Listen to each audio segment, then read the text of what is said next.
And because of these changes on the recent patch, we have Neon front and center for a lot of these teams as their duelist of choice these days. Yeah, I mean, these are some big changes for the players' hairstyles going on over I love it. all three of them. It's so fabulous. I am going to say that I think Governor pulls it off pretty well, actually. Maybe that's why he's been playing it so much, 3 times so far. Very, very high averages on the scoreline as well. I mean, you can just tell he's comfortable. You can tell why head coach Frost liked him on the Neon, why he was so ready to show off Governor's Neon more and more, especially now with the patch.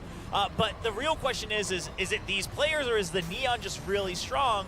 I mean, I would say the Neon is strong, but I think it's both. Yeah, it's probably a mix of both. Yeah, a little bit of both. I mean, Monette surprisingly didn't get to see him play it yesterday. I was expecting him to actually pull that out, considering that he did look very, very strong on him. You see, he played it once, 292 on the ACS. It was a dominant performance from him, but opted to move over to, playing that Omen once again, playing the Raze on the opening map of Split. So we'll have to wait a little bit longer to see more of that from him, but I mean, with Hovey getting ready to play today, I'm anticipating it's basically going to be nothing but Neon. Yeah, Hovey looks very comfortable on the Neon. More than anything, I think he seemed very confident to make those decisions when he wanted to overextend and when to not do it, right? That was one of the things there was some criticism for, but he seemed a lot more on pace with the rest of the team when he was playing that Neon, so looking forward to seeing that show up again today. It suits his style, and look at him. I think though with this hairstyle, I would have bought it more if maybe his mustache was blue. Oh, they had to dye that as well. And then it would have gone well with the jersey, and it all would have worked out. You got to go with a full Neon, right? I do think Governor looks very comfortable, though, in the photo and, of course, in his playstyle as well. But looking over here, we do have our top operators kills right now. We do have Saya player on top here. This isn't too surprising. Saya, even last year, was always hovering near the top. Yeah, I mean, the guy likes to get the operator in his hands. When he does, he's usually going to be good at least for a kill, if not 2 in a round. I mean, we saw it was Saya and Depp, I believe, battling for those top 2 positions in VCT Pacific last season. But Saya player, I mean, he's been playing up nonstop. Now he's been pivoted over to really being a bit of a chamber merchant for the side of T1. And of course, it just comes with more operator kills in your hands. I'm not sure if we're counting rendezvous. If we are, then or tour de forces. I used to be a chambermaid. I know these abilities. Come on now, brain, work with me. Either way, if we are, yeah, of course he's going to be way out in front. Yeah, and they've really been making sure they can buy him the operators as well, right? Yes. So that's been the focus. But to me, my eyes go to Devi. I mean, if you've been following Devi and Paper X, you know that he's a good operator, but you also know that he's usually not the main operator on this team because there's so many of them that are good with it. But just now in Stage 2, they've really been feeding him these operators, making sure that he's the one who's anchoring at long range so that something can be a bit more mobile. And, I mean, he's right up there in the top 5, taking his spot just across the board. And I got to ask Alex about this the other day, and I said, like, oh, where did that come from? And basically, he was just like, oh, Devi just said they wanted to use the op, so we just said, okay, you go ahead and Ilya, use a Vandal. Classic Paper X. It's just Devi was feeling it. He said, yeah, just give me the operator. They did, and it pays off. Perhaps it comes to this, like, the stance where he, like, leans back. Yeah. And, like, maybe it's like, okay, I can aim better with the op. Like, when I do this, perhaps that gives me superpowers as well. Maybe. Just kind of distance yourself because you're already zoomed in, right, with the scope. Maybe Yeah. It's forced perspective in real life, right? But Uncle OP. Uncle OP. And I think that Jeremy, as we mentioned before, that he's really been stepping up as well. Sure. He lands in second there. That's a big surprise. But of course, going over to Saya player, he will be playing in just a bit. So we're gonna see what our 2 teams are up to, T1 and GE, as we send it over to Jet for our arrival interviews.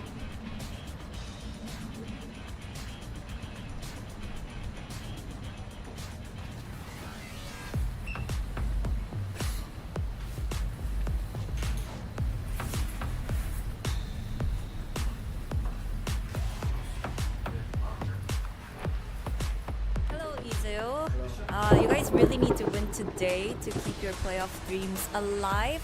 So what's your mindset going up against GE today? Maybe it's only GE. Not worried. Okay.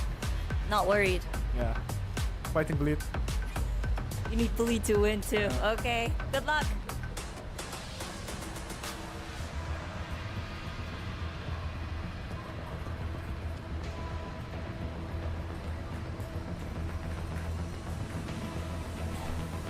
Hello, Blaze King. Now today will be do or die for you. You guys need to win this one, and then you need Genji to lose, and then you need to beat Genji in the upcoming match against them. Now T1, Izu actually said, oh, GE, it's only GE, no worries for T1 today. Anything you want to say to them? I don't know. Like we just gonna beat them and then beat Genji and then qualify to playoff. You guys won more matches than them, so Yeah. Yep. Yeah. I feel that it was a missed opportunity to fire it back and say it's only T1. But You know, it doesn't hit quite Blaze the same King's way. taking the higher road, right? He's like, well, I'll show you in game. I like that from Blaze King. Also, I just want to clarify, there's a lot of people that are confused about like T1's playoff chances. They're like, well, the head-to-head to Gen G, they can't possibly win. There's a weird world where there can be a 4-way tie, at which point the Sure. head-to-head's not going to matter because that only really counts up to the 3-way tie. So it could happen. And I gotta, Good. I'm a little bit concerned for Izu because something tells me they had a very similar approach to the game versus DFM.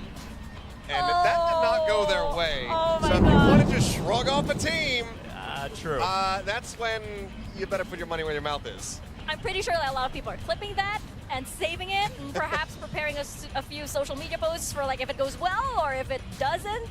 Because Mostly those the words, latter. it's only GE. That could be very, very differently depending on how this series goes.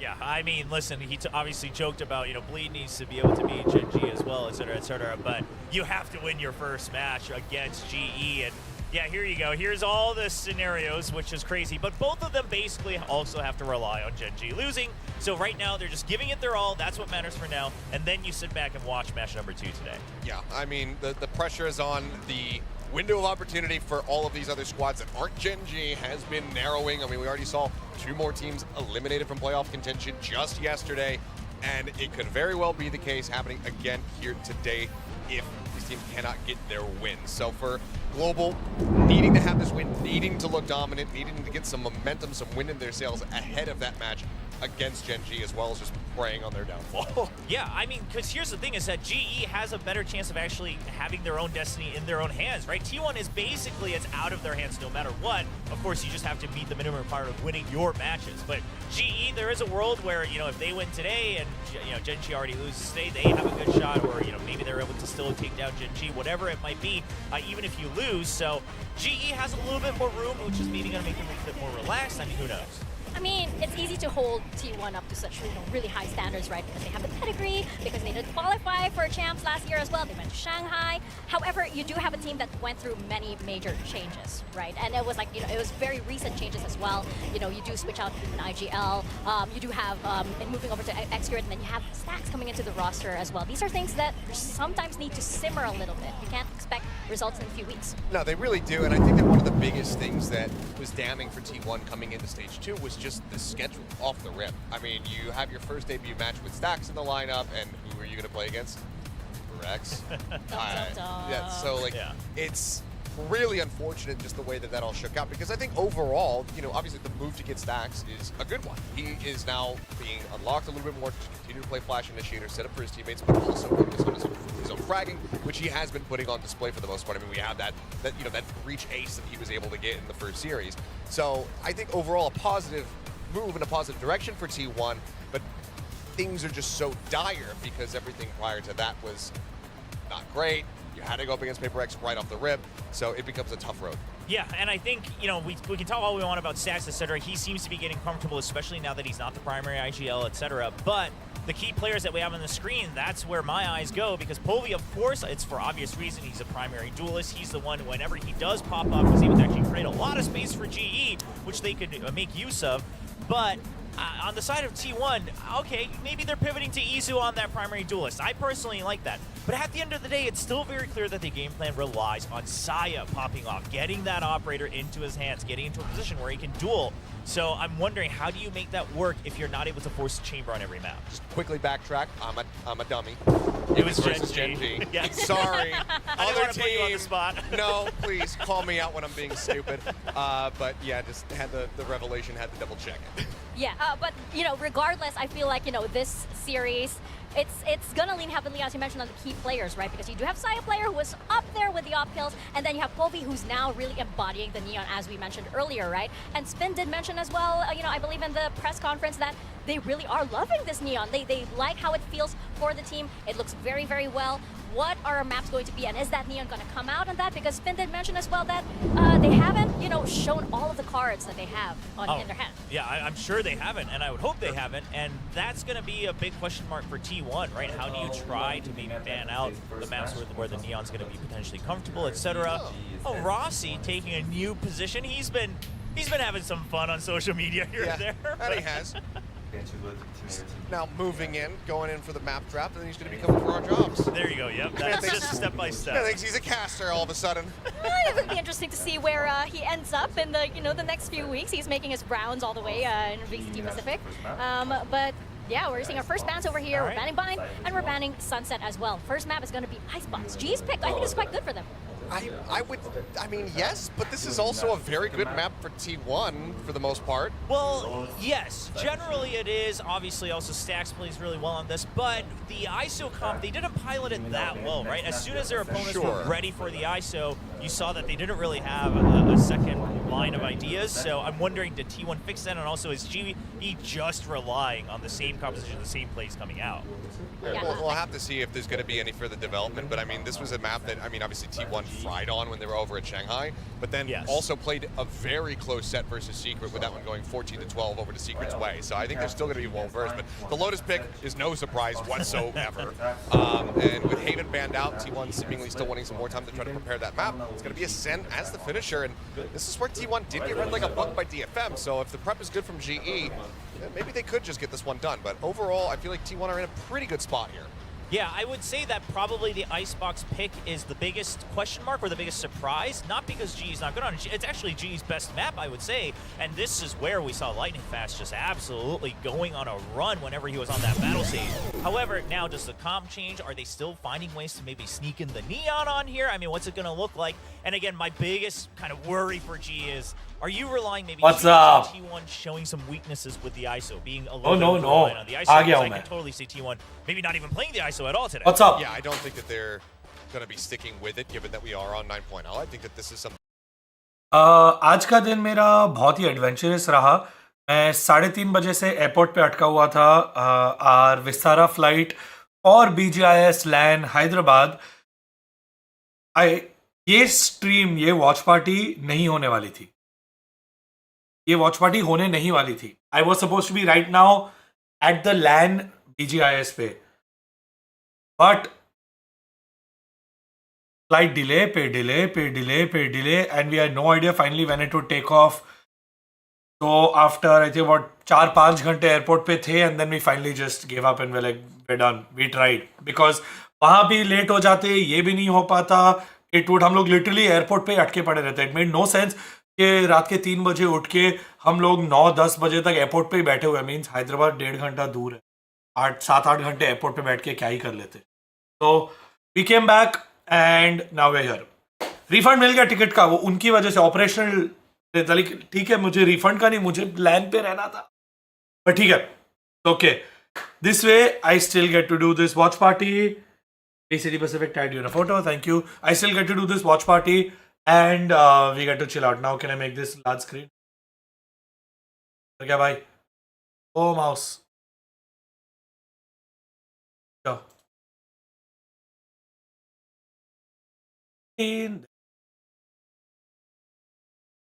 Rahul bhai is currently in Pune doing a view party. वहाँ पुणे में view party चल रही है. 100-150 लोग वहां भी आने वाले हैं PCT के लिए. आज 2 लैन हो रहे हैं. आज GE के, मैं बस अभी चैट में बोल रहा था, आज GE के 2 लैन हो रहे हैं.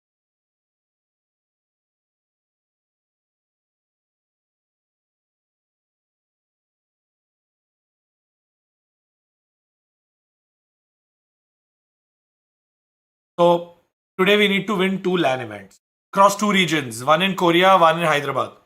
एक BGMI में, एक VALORANT में. I'll be honest, very few teams can even boast of that. So to me, to someone that started this years ago because I played video games, today is a big day. Like, I want to make sure that we win both those LANs, but regardless, it's a big day.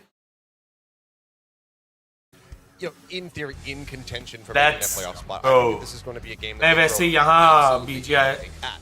Now, the other thing that I have Yes. to consider now is that Because Rossi was there for the दोनों बच्चे Yes. which is not teams something खेल that रहे he's हैं यार. done. That's usually Carpe. इतने बड़े event पे एक So does table that top mean उधर that कर there's रहा है, going to be a दूसरा अभी change T1 के in अगेंस्ट खेल रहा starting है. lineup Like I used to into the watch series T1 And की right now matches. I'm running through my mind and I used to be iterating like, on wow, it. T1, Does that change my T1 prediction? Yeah, that's a good question. Aaj Because there they are did casters hint picking whenever, us over when T1. they picked up stacks that it might just be Yeah. a rotation of the rosters. Slow and steady. Are they going through more iterations? Potentially, but we'll save those questions about T1 for a little bit later, as we do have a special guest joining us on the desk. We have a Spin from GE over here. Hey, Spin. Oh damn. Thank you so much for joining us. You may Welcome. Oh take damn. custody of the Let's top go. Tacti Bear over there on the couch. Welcome. So, a few questions for you. First off, I mean, there are only 2 matches left for GE. It's a bit of a difficult position to be in, so I'm really wondering, how is the team taking this all in? How are they coping with the pressure? Hey. And, just really Haiku Soul keeping versus their GE. minds set on each series, each game. 9. Honestly, I don't think there's a real way to do it. You just think of the next game. Like, it's a pretty Maro, straightforward thing to say, Maro. but I really don't think anyone in the team is thinking that much ahead about like the potential scenarios and whatever. If we win the next 2 games and then we don't make it to playoffs, that would obviously suck, but we'd have finished with a good record and we'll be kind of happy with our performance. And we've done what we can in this split. Okay, I do want to ask a little bit about the overall team environment, because something that we've heard you talk about and something I think a lot of us have noticed is that GE surely is playing better in their prep, in their scrims, because the ideas look good, but the execution used to falter a little bit on stage. That's something you've mentioned before in press conferences as well. But I'm thinking that maybe this was a bit unlocked now, finally, in last week's matches. You guys looked a lot more comfortable in the server. Would you agree? And what do you think caused that change for that comfort? Absolutely, I agree. It was our best performance so far in the season. I think a lot of people would have still had Bleed as the favourites in that game, and we just showed that there was no reason for that, really. I think we performed very, very well. Yeah, we've had some struggles coming into the first game. So early on in the first split, we really struggled. Had a very slow start, lost the first 3 games, and then losing the first game against Secret in this split was a real shame. But I think we picked it up quickly. But it's just unfortunate we couldn't really come in with that kind of momentum. So we built a bit now. Obviously, we have 2 to win. So winning this game gives us more momentum, and then obviously you play the final bosses after that.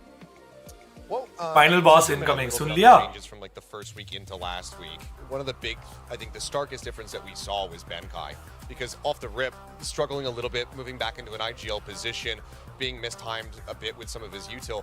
Icebox and what did you Soul say to him एक in साथ, the एक when he was hitting compound, the second school. week to make him just go off, because he was absolutely cooking in that second series. Final boss is Not trying Gen to go into G. it too much, but Sure.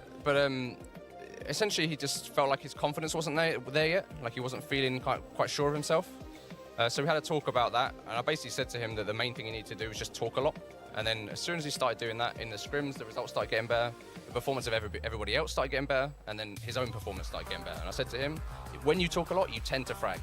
So just do that, and it worked out. Kind of counterintuitive to I a lot of know. people, I would say, but Yeah. it's interesting. I think that just also goes to show that obviously you have to know your players very well. You have to know the patterns. I do have one more follow-up question about today specifically. We saw you guys picking the Icebox. Obviously, you can't go in depth, but I just want to know, is this more because of your strength and confidence in Icebox, or is it because of what you saw from T1's Icebox? It's definitely our confidence. Okay. So we've always kind of had that as a strategy, I suppose, in the vetoes, that we always want to just pick the map that we feel best on. We've actually changed our strategy going into these last couple of games and just gone for the first map, gone for Team A, even if we win the coin toss, which is usually teams go for Team B, Yeah. the veto advantage.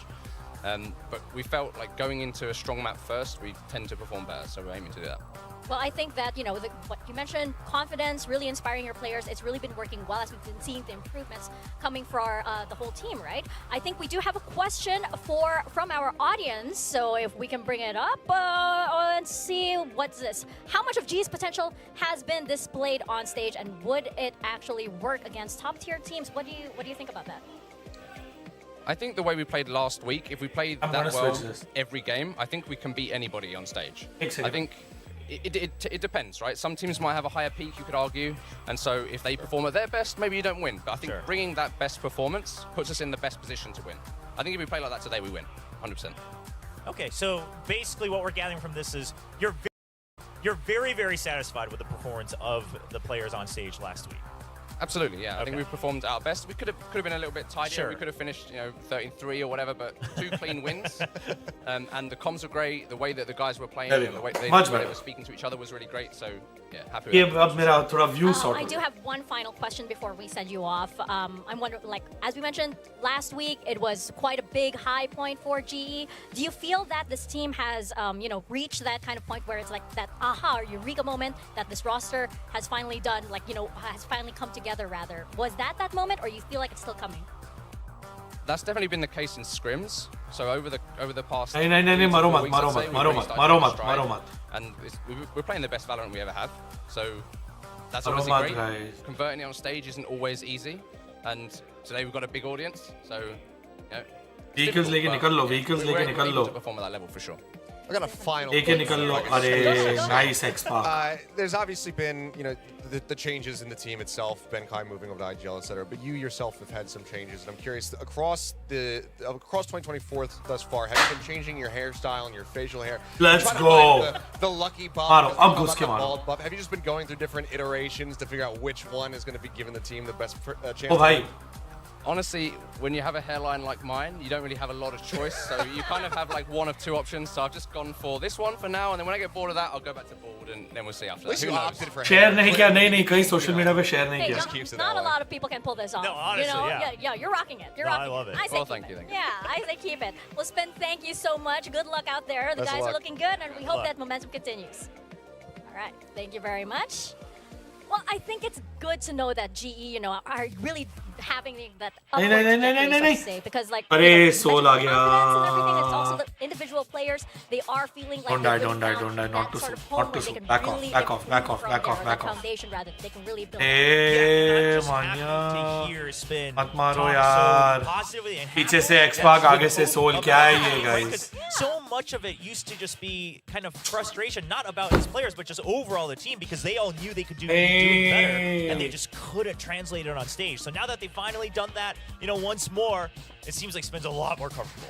Yeah, it was good to hear that there was, at long last, that satisfaction, that feeling of like, okay, we have put what we are capable on, capable Wow. of displaying on stage. So Yeah. very good, and I'm just Soul hoping खा that गया this- हमारे सारे. hoping that the series ends up being a banger. मरवा भी And I दिया, feel खा like, भी गया. as you brought up, with a hairstyle like that, I feel like you have a pretty kick-ass coach cheering Yes. on your players. No, I true. mean, like you said, not many people can pull that off. It looks right? good on him. Right? Like, Ah. I can't name any other esports people with like that kind of hairstyle, right? It's very, very. You can count them on your fingers, so it's very limited indeed. But again, this is quite a Mods big बहुत one for active है, GE. इसीलिए This is, I mod feel only like, their chat नहीं test. Don't do it. As Spin mentioned, if they do bring out the GE that we've been hearing, audio about का- on screen guys, in scrims, what all audio then is okay? perhaps that this is that moment वो where finishes पे eliminate might हो be a bit too late in the season, but still it's a GE that will be proud to end stage 2 with. I think that's something that a lot of people क्या often forget, series? because we get caught up in the week to week. I mean, both as players, but also as fans and viewers, where we're just looking at week to week and just talking about playoff chances and do they make it? And if they don't, well, then it's champions and then your year is over. Like, what do you do? But also, you have to recognize that all of these teams are kind of in for the long run in VCT, right? Sure. You're always trying to build up one more set until you get to a trophy. ये clip कर लो And ना, so please. as long as you can find one more step Twitter पे लोग above educate हो what you're जाएंगे. putting on, I think that's a pretty good look for GE. No, I completely agree, and I think that if this ends up being something that's a much more long-term project. And Yeah, I you're mean, nothing seriously could make this working weekend towards better, bro. this कल Team India it's just जीती gonna है. keep getting, better and better. आज It's हम been जीत जाए off the Korea start, में but भी a solid finish Team would still India, be incredibly good land for पे them. भी Being able to take BGIS, that run to have the chance to Team go into fighting. the playoffs already, I think, is a lot better than we would have anticipated, given how things had begun at the start of the year. And this, I would say the same for T1. If this iteration of T1 is going to be that, that reset, that foundation, then I would say that, how they are right now shouldn't be that much of a surprise. Perhaps they're still finding that groove. But you're looking at me Yeah, like, well, you say- I'm Let's go. suspicious of you, Mika. Well, you say this iteration. Which iteration are we talking about? With 'Cause Talking Stacks. about the one where X-Gear With- was with- in the with- IGL. with Stacks with playing. Stacks and with Rossi as the assistant coach, I think. Okay, but is at the Carpe moment. playing, or with is it Carpe Rossi? playing and with Stacks, not IGL but X-Gear, and yeah, pretty Okay. much. It's confusing. Is it the one where Data's doing the interviews, or where it's Yeah. Auto? Oh, yeah, that's actually a good question too. There's a couple different That- ones we And can then who's That's cite. talking right, in the that's right, timeouts? that's Like, right. is it data? Yeah. Everybody's a flex on T1, essentially. True, But yes, true. this- Which could be a pro, but so far we haven't been convinced. So hopefully they can prove a bit more to us today. Hopefully that's so. Both teams are looking to do exactly that. As we kick off our matches for today, it's going to be T1 versus GE up first. Let's go, as they stand GE into the stage. fighting. Let's go, guys.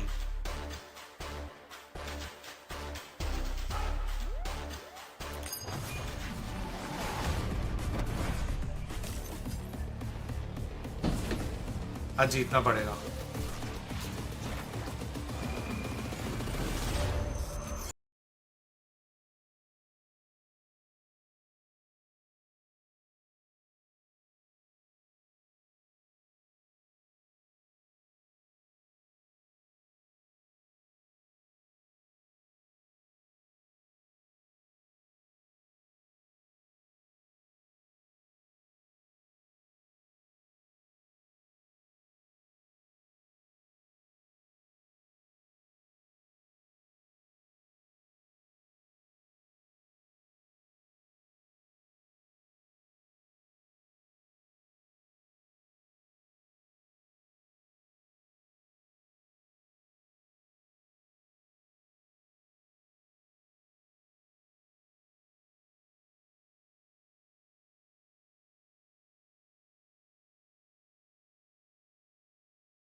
Carpe wasn't IGLing anymore. He was putting up some great numbers. He was really finding space on the deployments to support his teammates. So I will say that Stacks and Rossi probably have the most overlap in their strongest agent pool. So overall, I think the comps should be fine, but I'm curious to see, are there changes on Icebox? You know, is it still going to be the ISO? Those are the big questions for me. Yeah, I feel like, again, this iteration of T1 is yet another one that we have to start from, especially since Rossi, hey, that explains his earlier post, I believe, on Twitter, where he just tweeted a picture of a bench. Now we know exactly why. It was a bit of a teaser for what we're seeing right now. But is this GE prepared for this kind of T1 is going to be my big question. Yeah, I mean, I think G is probably just not going to care, right, who was on that stage, because comms shouldn't be affected too much. You prepped for it, you prepped your own game. I would love to see G focus on that. Meanwhile, over on T1, let's see how the comms are now with this new version. We haven't seen this version. No, we haven't, but we have seen T1 catching other teams off guard when they have made changes to the roster. When Xcurate first moved into that IGL position, teams are caught off guard by their aggression. Does that happen again today? Well, all of our questions will be answered as we step into this series. Let's kick it off with Paper Thin and Asarai. Thank you so much, panel. Again, my name is Asarai. With me now is Paper Thin, and we are about to begin with this grueling, very, very important and so many stakes match between T1 and Global Esports. Yeah, it is a must-win because, yes, you still have to rely on what happens with Gen G. Let's go, Mogo! You might as well try and get this win here and at least keep your chances alive, keep your hopes alive. Two teams who I think, in my mind, are pretty evenly matched right now in terms of their relative strengths. Icebox Carpe coming in is a bit of a surprise to me. Yeah. Who knows exactly what the reasoning is behind that? It could just be a map-dependent thing where they need him to play a certain agent, a certain role, and there is a bit of a change as well. So Izu over to the Jet. You're going to keep Saya player on the Chamber, but we're going to move away from that ISO. Tried it last week. You know, it almost worked against Team Secret. They took him to overtime on it. Yeah, true. I think the only real issue there was Izu didn't really have any means to get access into the back of the site without just, you know, running in and hoping for a big one. This is going to be a big one, guys. Do that against teams like Team Secret, and this is a biggie. Against Global Esports, it's not really the best thing. Another thing that I also wanted to point it out was Carpe. This is the first time we're seeing him back in T1 after a month. So the last time that he played with the team was back in Masters Shanghai. So it's been a while since Carpe has played a game. I mean, sure, it's a month, but in Valorant competitive time, that's a pretty long. It looks like a very scary roster on stage right now, I must say. T1 with the condensed format this year, like everything happens so fast. So certainly really curious to see him piloting that Gecko, how that's going to look as we're jumping into Icebox for our first map. I'm very, very curious. I mean, another thing that just as like a broader picture perspective for these two teams, other than, you know, this is a must-win moment for them, but like the map pool is so similar, like in terms of what they like to play, what they're good at. So really kind of curious how this is all going to work out. I mean, with Global, you know, a very similar setup to what they've run before. They haven't played an Icebox in a little while, but yeah, they were very good on it for the most part. They were beating teams like RRQ, Zeta, etc. So they're no slouches at all. They're just going to leave Saya player all the way in spawn while they've got a 4-man push towards B, trying to take advantage of this weak side setup. Meanwhile, GE had like 3 players stacked up in a corner there, trying to mimic the old... Oh, Rasno. I don't know if they're setting up like a tower like we saw with 100 Thieves at Shanghai or what over there, but... Yeah. Fair enough.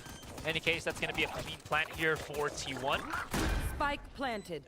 Yeah, okay, just going to be a 5 versus 5 retake. This is going to be quite interesting. Saya player might have to start moving in with the rest of the team because there's no flanks coming in from GE all the way through their spawn, so he needs to be there for the 5 versus 5 unless they're okay with right now there's just out of numbers contact in favor of GE. He's already pulled the nice Golu. Gets the first pick. Okay, Polish down, but he got. Blaze King do get the trades. Shot not connecting. TPs. No! And it's all down to Stacks. Defuse still coming in. Benkai challenges. Let's go. Very close, but Stacks even Stacks very scary, but round win apna. Let's go. Yeah, just good stick, Golu. Good stick. Difficult there for GE. Once back yellow control is taken by Blaze King, makes it really hard for T1 to kind of hold their ground. They use ऐसे एक निकालना है ऐसे. You have to steal 1-1 round from them. Don't have that to delay a little bit. Maybe if that's still in the bag, Stacks can finish the job here. I mean, I like what Stacks did. What was that? But this peak was so good by Benkai. That's actually what got. Otherwise, he would have gone and checked. The Benkai peak was distraction. You know? Yeah. Showing the leg. Yeah. Oh. Oh, क्या timing था? नहीं तो easy kill था. From lightning fast, Polvi has been getting better and better with the Outlaw and the Operator in the past few games that Global Esports has been playing. We'll see how much value you can get off this. No. So far, it's been a hit and miss. Actually, all misses. No connections whatsoever. Too many. And this is still going to be the T1. Izu finds the first pick already, but GE, they're here. They're helping out. Able to stop the plant from the wingman. It's all down to Saya player and Stacks. Wall still kind of separates them from the rest of the site. Blade comes through, gets a little bit of information that Russ is here, but they can't really find any meaningful contact just yet. Saya player, he goes down, so it's just now on to Stacks. There he goes. Falls down to Russ. Yeah, so nice. I mean, I think they're I'm also excited. They kind of identified some of the pain points for some of the teams going up against GE. You know, that Polvi position with the Outlaw was at least knocked further back and forced out the heal, things like that. So, yeah, you know, the expected result for GE, but I like what I'm seeing out of T1 in terms of like their anti-strat and their ability to kind of understand how GE is going to try to set up their defenses on that site. And this is kind of part of the map where T1 yes, we can still qualify against. It's hard, but not impossible. We can still qualify. Attacker side, they're not out yet. I think they were like 9-3 or something like that on their attacker side. So really, this is where you want to get some more damage done for sure as T1. However, it is a different agent comp setup, so some different kind of ideas going to be in play. That Jet does give you, I think, a little bit more comfort for making some of those executes in a way. It didn't feel as comfortable here on the ISO. Exactly. Yeah, definitely agree. I think the other thing as well is if it gets a little bit too hot for Izu, he can always just use the tailwind to get out of the site, and then they can maybe hit another or just take a break and then hit it again. In any case, though, there's the execute already for T1. Also wanted to say, Operator in the hands of Saya player, so he's going to be using that. Interestingly enough, though, he is joining the rest of the team onto the side itself. They might have left the flank a little bit too wide open for Russ as he's already encroaching on Raptors. I think GE is just waiting for Russ to get any meaningful contact first, and then they start moving in. It's about to be here. Shots from Izu going to connect first. Backs away a little bit. And he's just making a clear-cut amount of kills for this one. Russ, the only one left standing, can't really do anything against Stacks, and that's going to be a clean one for T1. Yeah, and I think you're already seeing some of the benefits that the Jet will give you over the ISO. Like, you can make that fast execute a lot cleaner. You know, and like you're talking about, you have the ability to pull back a little bit better potentially as well. You don't have to commit quite as hard, but Just good setups overall from the side of T1. Alex, Stacks was क्या up score on है Pipes, भाई? watching for that lurk from Russ the whole time. Made it really difficult for Russ to really find that meaningful engage to kind of 105, 94, 91, 90. Bro, बहुत intense चल रहा है. And so it just kind of gets cut down piece by piece. Good hold from Izu behind the box. That's a typical spot, but definitely had a great setup for it. Thank you so much for the 100 Trickster. I really appreciate it, boss. आज दोनों जगह जीत जाए. 410 here, the Dizzy, everything connecting onto Polvi, so he has to back up. Give up a little bit of space. Carpe just gets the opener. Yeah, unfortunately for Polvi there, just could not find any position to really get any second kills or anything. Nice. Great pop shots. No. The rest able to get a couple of kills here, but that's going to be frag after frag. Dust settles. It's going to be a 2 versus 2. Stacks as well, side player backing away for the moment. Stacks still has a fragment, so he can't use that for the post plant. But this is troublesome. The res comes in. Benkai's back into play. Numbers slightly favoring GE. They're all actually coming through on window here. Now dropping onto the site. I wonder how long this wall is going to last before side player gets any kind of contact with that wall. Okay, that's about big. Unless he can break that wall and maybe stop the defuse. He just has to back away. Great shot though, but again, that's going to be GE just very clean on this Icebox. Yeah, absolutely. And I think you're also seeing some of the power of Sage. Still why a lot of teams globally are leaning into Sage onto this map. We saw it in the pistol round where you're able to use the wall to protect the defuse. Here, same thing. And Subramania Sagar, the shortlisted people have already been reached out by the team. Social media post will happen during the week. I think kal hi hoga, Monday, Tuesday. Of the situation. But the top shortlisted people have already been reached out via email. And how they can punish it with that Sage wall. So really good stuff from Lightning Fast. Gets so much value in that round with the res as well. Yeah. Just tremendous work from GE on their defender side. Yeah, I wholly agree. And another big thing I think on this one as well is GE is trying to get that first bit of information on where side player is peeking at. Right? I am watching. If they know side player is there, he's holding the operator. No one from GE दोनों चीज चालू है. maybe just दोनों teams खेल रही है. He has that exit ability with the tailwind, right? But everyone else, they're chilling. Ooh. Nice, Russ. Welcome as well. So Thrash not gonna get the site. Yeah, great timing there. हाँ back हो जाओ ना, आने दो. आराम से आओ. फुर्सत में आओ. This attempted execute. But that's, I mean, that has to be somewhat expected from T1, I would think. You know, oftentimes, KO's going to be playing there. Now they're going to respond in kind, and Polvi's pain. Nice. We'll see, though, if Polvi can survive. Gets the double kill, spray down his beautiful third for Izu.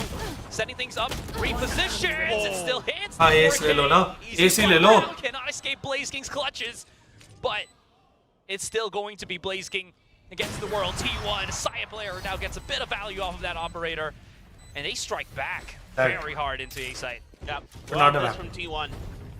I think fully expecting, you know, that 0 point is going to come. Wait it out, pop a no command of your own, so they have no hope of really countering you with any utility. You get that immediate detain, and the great punish here from Izu. The angles. He gets the info while he's dashing, comes on in, knocks 4 down. That's what you need out of your duelist. And Izu delivers big time for T1. Yeah, and again, this is what we're exactly talking about. It felt like he was comfortable, but not as comfortable as he was on the don't just W gaming us, man. In any case, back to the drawing board here for GE. Only player with a weapon, a hero Vandal, is going to be Polvi, while the rest of T1 already has gotten their way onto the B side. That is just a pop shot through his smoke. This could actually start something good for GE on this retake. Absolutely, you have the Viper's Pit as well to potentially work with. You have a good angle to potentially get it down. Never mind, it's gone. Oh, Polvi though! Yep, he's not done just yet. Goes right on by himself. Nice. Let's go. Clutches of Russ. Polvi, my man. हाँ कोई कुछ Polvi का कुछ बोला chat में? Catches 2 on T1 looking at the other corner. Uठा Baba, gun उठा ले बाबा. Brilliant stuff from Polvi there, man. Like he really just shut that round down. Found Good job, perfect Polvi. timing after that op shot for his move. Op दे दी उसको. Starts knocking players down. Op दे दी उसको. Blaze King. Blaze King ने but opening right there, the timing right as Saya players trying to exit, and then 4K हो जाता तो मजा होता, but ठीक है. Just gets so much damage. Op they the. I love it. That's how I felt about it too. I was like, whoa, that's pretty good. Saya does have the tour de force. There's the blade storm for Izu. So some ults to work with. Oh, this is close. Polvy's not going to see him. Sir He's pe. Oh, right on top of him, though. I don't think Izu has the same information as well. This is just charging in right in the face of two. And Izu, find access to the back of the site. Russ trying to re-encapsulate the situation, falls down in this quick pinch. Oh my god, he just gets it in like 2 seconds as soon as he finds that contact on Polvy. And again, this is something that the Jet's going to give you, the ability to kind of change directions, change the pace, you know, get up and over your opponent. Something ISO absolutely cannot do easily without going on ropes and things like that. So this makes it that much more explosive in rounds like this. And again, he gets that little bit of extra info onto Russ. Yeah, Russ is able to get one, but then T1's ready to trade him right out. So all those things put together make it much, much easier for T1. Saya player, yeah, has the tour de force to watch. Just in case anybody's coming out from screens, but you can see it on the map. That is going to be a save for Blaze King and Benkai.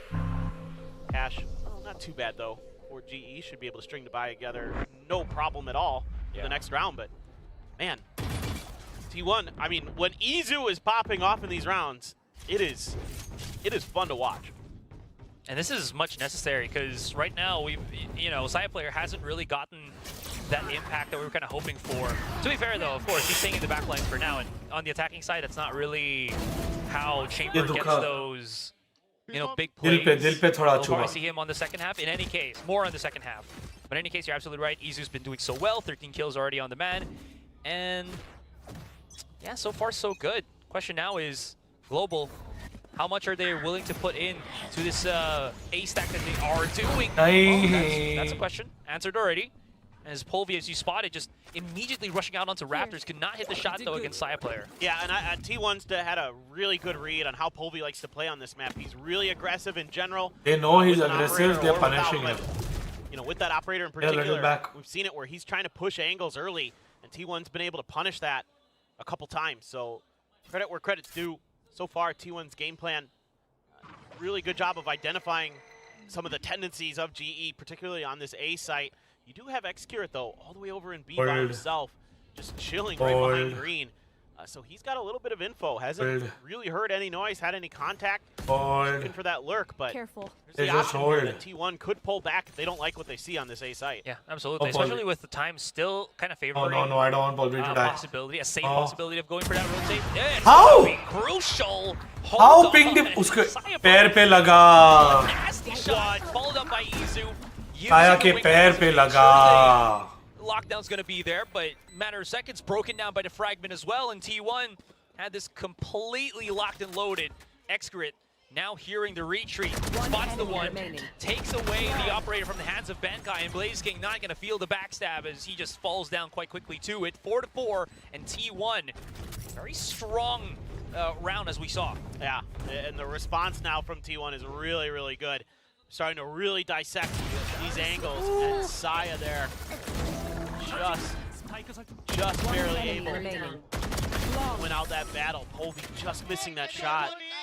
And that breaks things way open for T1. This felt like risky intuition, right? You just have to go for that pick. He also took leg damage, so that could have been him not getting that pick. Sure, again, that's still not going to hinder T1 from pushing into the site, but this is what we were kind of expecting from Saya player, even from the past couple of weeks when he was just picking up this chamber. It's just absolutely strong, and you see the confidence still brimming into, well, this first 2 rounds against GE.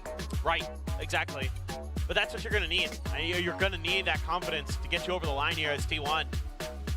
And so far, I think it's looked pretty good.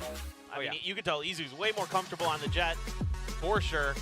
I feel like the plan around the Gecko utility has been a little bit better. Now they're getting to the point where the walls aren't coming into play as much in those defuse situations because they're just kind of knocking so many players down on their way through to getting the plant that there really just isn't good opportunities for GE to go for those flood retakes like they would like. ये round तो जितने भी guns गिरा सके better है because हमारा how are we going to pilot this as we go. You know, it's an eco here with a hero rifle in lightning fast hand this time. It's Polvi at the blades. All right, he's getting closer to Saya player here, and Saya's alone. Ooh. Quick reactions from Polvi there. That's going to be the operator taken down, but that also could be a signal right now for T1. Not miss any time, or not waste any time, and just push him into the A side and start planting things. Look at where they're planting this fight right now. It's right on top of 2F here, so they're going to be probably playing for somewhere farther away. That wall from the Sage, not going to be able to help them this time, kind of save somebody or delay somebody from hitting them while they defuse. So we'll see how this goes. This lightning fast is already on that contact. Izu backs away, and they're just biding time for the moment. Yeah, still a snake bite. A little bit of util to work with here. Stax has his molly. Oh, here it comes. Great flashes all together, but Izu's whiffing. That's going to be a quick pick. Big flanks as well. You can already see Blaze King coming around the corner here. Expert falls down, and it's all down to Stax. Can you really stop anything at this point? He's whiffing as well, and that is going to be GE overwhelming the opposition. Time. Oh, hold on. Wait a minute. Did they bait enough time? It's going to be closer. Oh, 0.48. Oh my God. Too close for comfort, guys. Too close for comfort, but nice. Good job. Let's go. Let's go. Even better half. I mean, it's still pretty good defender side, though. Yeah. To be honest. And again, to get aggressive on a little bit different part of the map, catch Saya player a bit off guard. That is a filthy shot from Lightning Fast, the first one. Yeah. Follow up, him and Stax a bit whiffy, but big time in spin. Very, very happy there. Yeah. Now you've got another res for Lightning Fast available. Op still for Polvi. Op in Saya player's hands as well, but a thrash again for Carpe. Secured his ult. Let's see if T1 can scale their way through this time. But they're going to position the Gecko a little bit differently. You're going to put him in the corner by the rafters. Let's see if they're going to lead with the thrash again. Yep, there it goes. Yeah. Wow. Nice use of the blade as well, just for a little bit of that. Watch. The second one also hit by the thrash there, so Benkai's not going to survive for long. And great execution all throughout for T1. Sure, G's going to be able to get the couple of refrags. That's going to be enough. Not going to be enough, rather. Drop down from Carpe. Blaze King now trying to gauge where he needs to go around here. Excuse me. Close up. Look at right above to see if there's anyone kind of peeking. But everyone else from T1 just inside the Viper spin. I wonder if he's going to pop a couple of shots here while you can already see Polvi making noise for him. Still, no reaction from T1. They know that GE has to get inside the utility. Oh, nice! Great heroics. It's 2 versus 1. Polvi, did he have the spike? No, he did not. And just as soon as he taps right through, the player just pops a couple and takes him down. What gameplay, bro. A great attempt. He get round gaya, but khela. Like kind of sussing out of where the Viper was likely to be there by Blaze King. Understanding Park's tendencies. Round khela. He gets that drop down, gets that kill, gives him a real good chance. The opener there really nicely. You know, expecting the peak on the back of the thrash, expecting that they're going to try to clear it pretty quickly. And also this time, you know, not using the thrash from pipes, you're going to be more likely to dodge that 0 point, so it's not as big of a deal. You don't have to delay. So really good understanding of the map and the situation by T1. Both these teams doing a great job. Good back and forths, making good counter moves. Credit has to go to the Pallavi. Next Curate. Calling some good I wonder who's going to be... Ooh. We don't have. No Polvi. This is going to be... No Polvi. Very no risky. No Polvi. Go for the peek, and let's go. Just not having that reaction time. In any case, though, great catch from Polvi. Yeah, it's not over as T1 slowly creeping their way up onto this A site, but GE's very quick into this. They realize this, and they already stacked A themselves. Oh no! Nice cover, Russ. Little trade. It's going to be risky. It's going to be difficult. And it seems like again, GE's just getting pushed back by T1. Still has to wait. Nice. From Blaze King, and it's all down to Izu. Comes around the corner here. Gets spotted by the alarm bot. And Blaze King's just repositioning for high ground. Again, pinning down. Just wait. 30 seconds left. Just down wait. Izu. Yeah, GE knows they can wait him out because of that spike position. Let's no problem at all. Let's good cleanup from Polvi. 3 kills in the round for him. And just last round before really quick reactions from GE. And Excurate there just not quite ready for this. Round at it. Great ये shot. फिर से पैर पे मारा, but thankfully Russ there, Thankfully, swinging the bail, पड़ गया। lightning fast. ये भी पैर वाला ही Simon's फटका on an था। island there with the way that the toxic screen is placed. There isn't really any ability for T1 to bail him out. है view party दिख गई पुणे वाली With the rest of EMEA T1 और not सुकी able भाई है to get further ahead to cover him, trying to use that utility to flush lightning fast out of the corner. Yeah. But that kind of leaves Saya player isolated. GE's able to punish that. I was about to say, I thought like, oh, T1's been doing good on that A side push. They have so many kind of variants of how they approach the site, but so far GE has also different kind of setups, different applications on how they want to go about things. Any case that does push Menkai away as we see the Dizzy being utilized here. Russ hasn't backed away just yet. Now that he gets spotted, he will drop down from his perched right on top of the site. And a very defensive backline defense here for GE. As soon as they say that, though, they start moving closer and closer. Nice, It's gonna play well for them. It's Russ and Let's Lightning go. fast. Peak after peak. Pick after pick as well. Insane. Null command, not done. And stacks, ooh. Spots two of them exiting the site, no kills. Bro. Stacks मतलब ऐसा. Yeah, it does feel like at times a few of the T1 players have been a little bit off. They haven't been able to be explosive onto the side. आजा पोलवी भाई आजा. You allow GE to play for these. आजा पोलवी भाई. It seems to be a little bit more favored towards GE with the way that they're able to work together. This angle there, really nice for Saya. The res right on the back of it. Yeah, that's gonna, again, at least now they know where Saya player is kind of, hunkered down on. Blade comes out. That's gonna give information for GE. And they should start coming into the site right now. It's gonna be very important for them to come close as soon as possible. Saya player falls down. It's all on Xgrid's hands. He hasn't really gotten any value yet.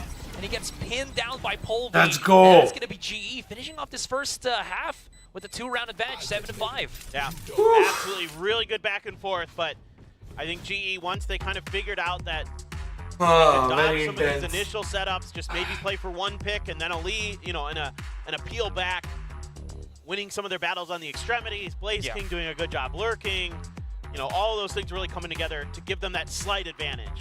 This is why I'm thankful for you being my casting partner right now, because it looked very hard to kind of dissect what was the plan going on for, for both of the teams here. Sure, T1's all about that contact. They're wanting to get, obviously, the operator shots from side player, but if he can't, what's going to be the offense here? But GE's been, as you mentioned, doing so well at just kind of segmenting themselves without losing any of their resources. Sure, there'll be times where qualify is possible, yes. अगर ऐसे ही खेलते रहे, जीतते रहे, तो yes. On how GE again was just again defending that A side. Yeah, and it was the timeout. I really feel like that timeout kind of changed the ideas for GE. It felt like Spinning Big Time kind of got the read and got them back into playing more the way that they wanted to overall. Yeah. And just really impressive shooting from Colby in a couple of these rounds too really helps. Next year it just completely this pistol round we can't lose. Not a lot he can do there. Pistol round, big important one now. T1 would love to get one back. Come through, see if they can even things up on this defender side, but this has been a bit of a pain point. Miramar में भी drop हो गए. A lot of teams, to be frank, this has been pretty attacker-sided with the recent iterations, especially with those double initiators. You have so much ability with those geckos to clear space, but Global Esports doesn't run that. They run something a little bit different. They run the kind of old standard, the old tried and true Icebox comp still, but it's about getting that, again, potentially could be about getting that Sage into place. Get those walls up, get those plants down. And I'm curious to see how aggressive T1 is going to be to disrupting the plants themselves. Yeah, no, I 100% agree. Interesting here for Blaze King. I don't know if he made a mistake with the throw on his orb. As you can see right there, he does nothing on mid except for just that teeny tiny bit on their side of the spawn. In any case, though, GE not wasting any time, immediately start pushing in, and there it is. The wall gives them access into the back. That's going to be a kill. Saya player now kind of pincered in. He might actually get caught here if he's not too careful with how he kind of, again, goes into his offense. Back to the site. Right in front of them is going to be Polvi. Not going to get any refrags whatsoever, and this is just full control for GE. All down into Carpe's hands. Spots out Polvi right then and there, but again, has to deal with so many. Does have the wingman in hand, but unfortunately cannot get in position, and that falls down to Russ. And GE just keeps the ball rolling. Man, Polvy's been really good with his movement. That dodge there on that Dizzy, so good. Gave no opportunity for Carpe to follow up off of his push. Low. Kuch bol rahe hain casters. That's a snappy shot from Benkai. Benkai snappy, bro. Polvy just all over the place. Covers Sheesh. back up on top of the bridge. Knocks a player down, dodges the Dizzy. Buys time for Russ to come through. He's Let's go. To take him down. Just really good coordination right now from GE, and you can see that in the pre-game interview with Spin, like the confidence was brimming from him. Like so happy with the way his team played last week. Obviously, he should be, but that confidence so far seemingly is carried over for GE. Yeah, he was talking about how as long as they get these 2 wins, he'll be happy as can be, right? Ooh, any damage though? Looks like no. So Izu going for the heroics, not gonna get that value for the moment. Wall gets propped up here on A, excuse me. It's the rest of GE. Now just waiting for that contact. He had the preemptive flashes, actually might get them out of position. Izu gets immediately refragged, but he does catch Polvy. Now this might actually make GE second guess, but this is fine because if you look at it, Blaze King's already gotten access to B, but Saya player also has control of B long for some reason. He's gonna get at least one. Oh, maybe nice, no. bro. That jump from Lightning Fast. I don't think they know that Blaze King's Like, here. Yeah, he's probably Polo just like ran, bro. Good pick first, but yeah, that wall's been big for on their side. Blaze King's not having any of it. Just quickly regroups, gets the pick. Now it's all down to stacks. First contact. Ooh, Flux cannot get the conversion, and that's going to be Lightning Fast with the 3K. And GE just consistent on Icebox. Yeah, looking really good there. Great awareness of that. This King looks, bro. He's all over the map. But Lightning Fast actually, jumped over and broke the crosshair angle. Made it so that Saya was going to have to readjust to hit a shot. Just, who knows? If he just walks around that corner, I think Saya's probably got him, but yeah, because he takes that angle off that box, jumps a little bit. Let's fly here. It's a big win for GE. And now Benkai is the outlaw on this attacker side. Izu gonna go right over up to pipes, dodges the 0 point, comes up short. For now, Careful. GE just really taking their time, pushing his 2 around this corner. We know, everybody knows how defenders-sided teams love to push these pipes, so see how ready they are for this. Oh my. Tries to run away. Spike down A. Trade for trade though, but this is not going in their favor. Excurate actually gets spotted out by Benkai on Oh, the nice, outlaw. nice. Saya player Wait. might need to start King. pushing out if you really want to help Izu on this one. Or maybe bank on the fact that GE goes around the corner, regardless of which, Blaze King's got a good position just to find anyone that is going to come out through B long. Izu now, I think he actually just got a couple of pop shots onto Blaze King. And Oh, now watch your back. Blaze King, watch your back. He's by himself. Side player does get that kill, which is pretty big. At least gives a bit of leeway for Izu here. One enemy remaining. Slowly creeping up in Spike Benkai. planted. Master of the Outlaw in this round. Leaves it all to Izu for T1. Can dash into the site. Goes over the wall. And this is perfect. At least he puts himself in a better position. Nice, Unfortunately, does not have any information where Lightning Fast and again Benkai were kind of positioned at falls. Benkai really saved us this round. Sort of the tried and true bait and switch from the pipes position, right? You put your duelist up there, the other 2 players make contact, and then the duelist tries to swing down from above, but it's just out. They're just outshot by GE. Yeah. Lightning Fast and Russ come up huge. Benkai so accurate with that outlaw. Lightning Fast a great reposition. Lightning Fast always so steady on the Sage on this map. Has been a real shining star for them throughout the year, particularly here on Sage on Icebox. Really slow orb. See if anybody's going to contest the alt orb. Yeah. It's a little confusing when Sage's ability Nice, Polvy just picks up 1. Jet diff. Right out the corner. अच्छा ठीक है. Still round down for T1, but फिर भी. it's a little confusing. Nice. Sage's abilities are all called orbs, and there are other types of orbs on the map. That, yes, fair. I mean, it wasn't even, though I can't say diff. But to be fair as well, technically, she is not an ice-powered Radiant. She's crystal. It's crystals? Yes. That's why it's called a barrier orb and a slow orb. It's crystals. You don't want to step on broken But glass. aren't like crystals slippery? Like, anyway.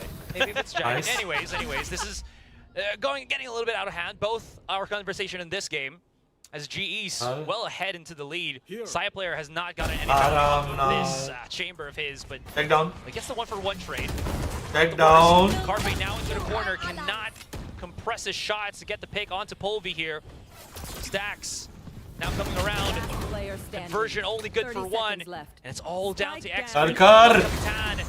Almost the ये collateral दो there, हम but unnecessarily again, these players trades खो from गए हैं, Global but just ठीक so है. clean. I have no words to say, but how good Global has been playing this entire Icebox map. Yeah, I'm with you. It's really, really good stuff from Global Esports. Everybody working together as a squad. Even though T1's hitting their shots, just finds the angle there onto the hidden player. Saya player gets one, an immediate trade. I love the way Polvi played that. Just a little bit of a stutter step off of the box, off of the pipes. Yeah. And then a dash right back to break Yes, the Atomic. Carpe I go am take the it out. owner of Global Esports. Little things like that, little micro adjustments that Polvi's been making on this jet have been really impactful. Nice timeout call, Doesn't T1. always look so flashy, Miramar, let's but go. the results are very, very good. Very true. Watch party So cam, the of course it's a watch is party cam. What we're seeing right At now, least let's being watch. played by GE. Lava Polvi is just like, wide-eyed, looking at his monitor. This is watch party cam. This is what's happening at the watch party. T1. Interesting as well that this was the first timeout that we're seeing for T1 after so many rounds garnered by Global Esports, not only in the second half, but again, just first half as well. For sure. And I mean, I think in general, for T1, you're definitely trying to win today, but I think there might be some of that Yes, idea of BJS and let the players VCT, play, dono. see if they can figure things out a little bit. Yeah. Give some of that trust It's an and important X-Spirit round. to try to come up with some new ideas, try to force some adaptation. If we get this round, we've Because closed really Icebox. the best place This to round learn is important. is on stage. Yeah. The scrims are one thing. That's great. Playing ranked is great. You need to do all those things. But really the best experience you can get is playing in these matches and, being forced to adapt. Yeah, seeing what works and whatnot. Great tag though onto Russ, but with Lightning Fast being there, he can always just get the heal back up, and Russ, if he had his ultimate, that would have been something else. X-Crit gets that contact as well. Now no more heals. Gets the push in, side player assists, gets the pick.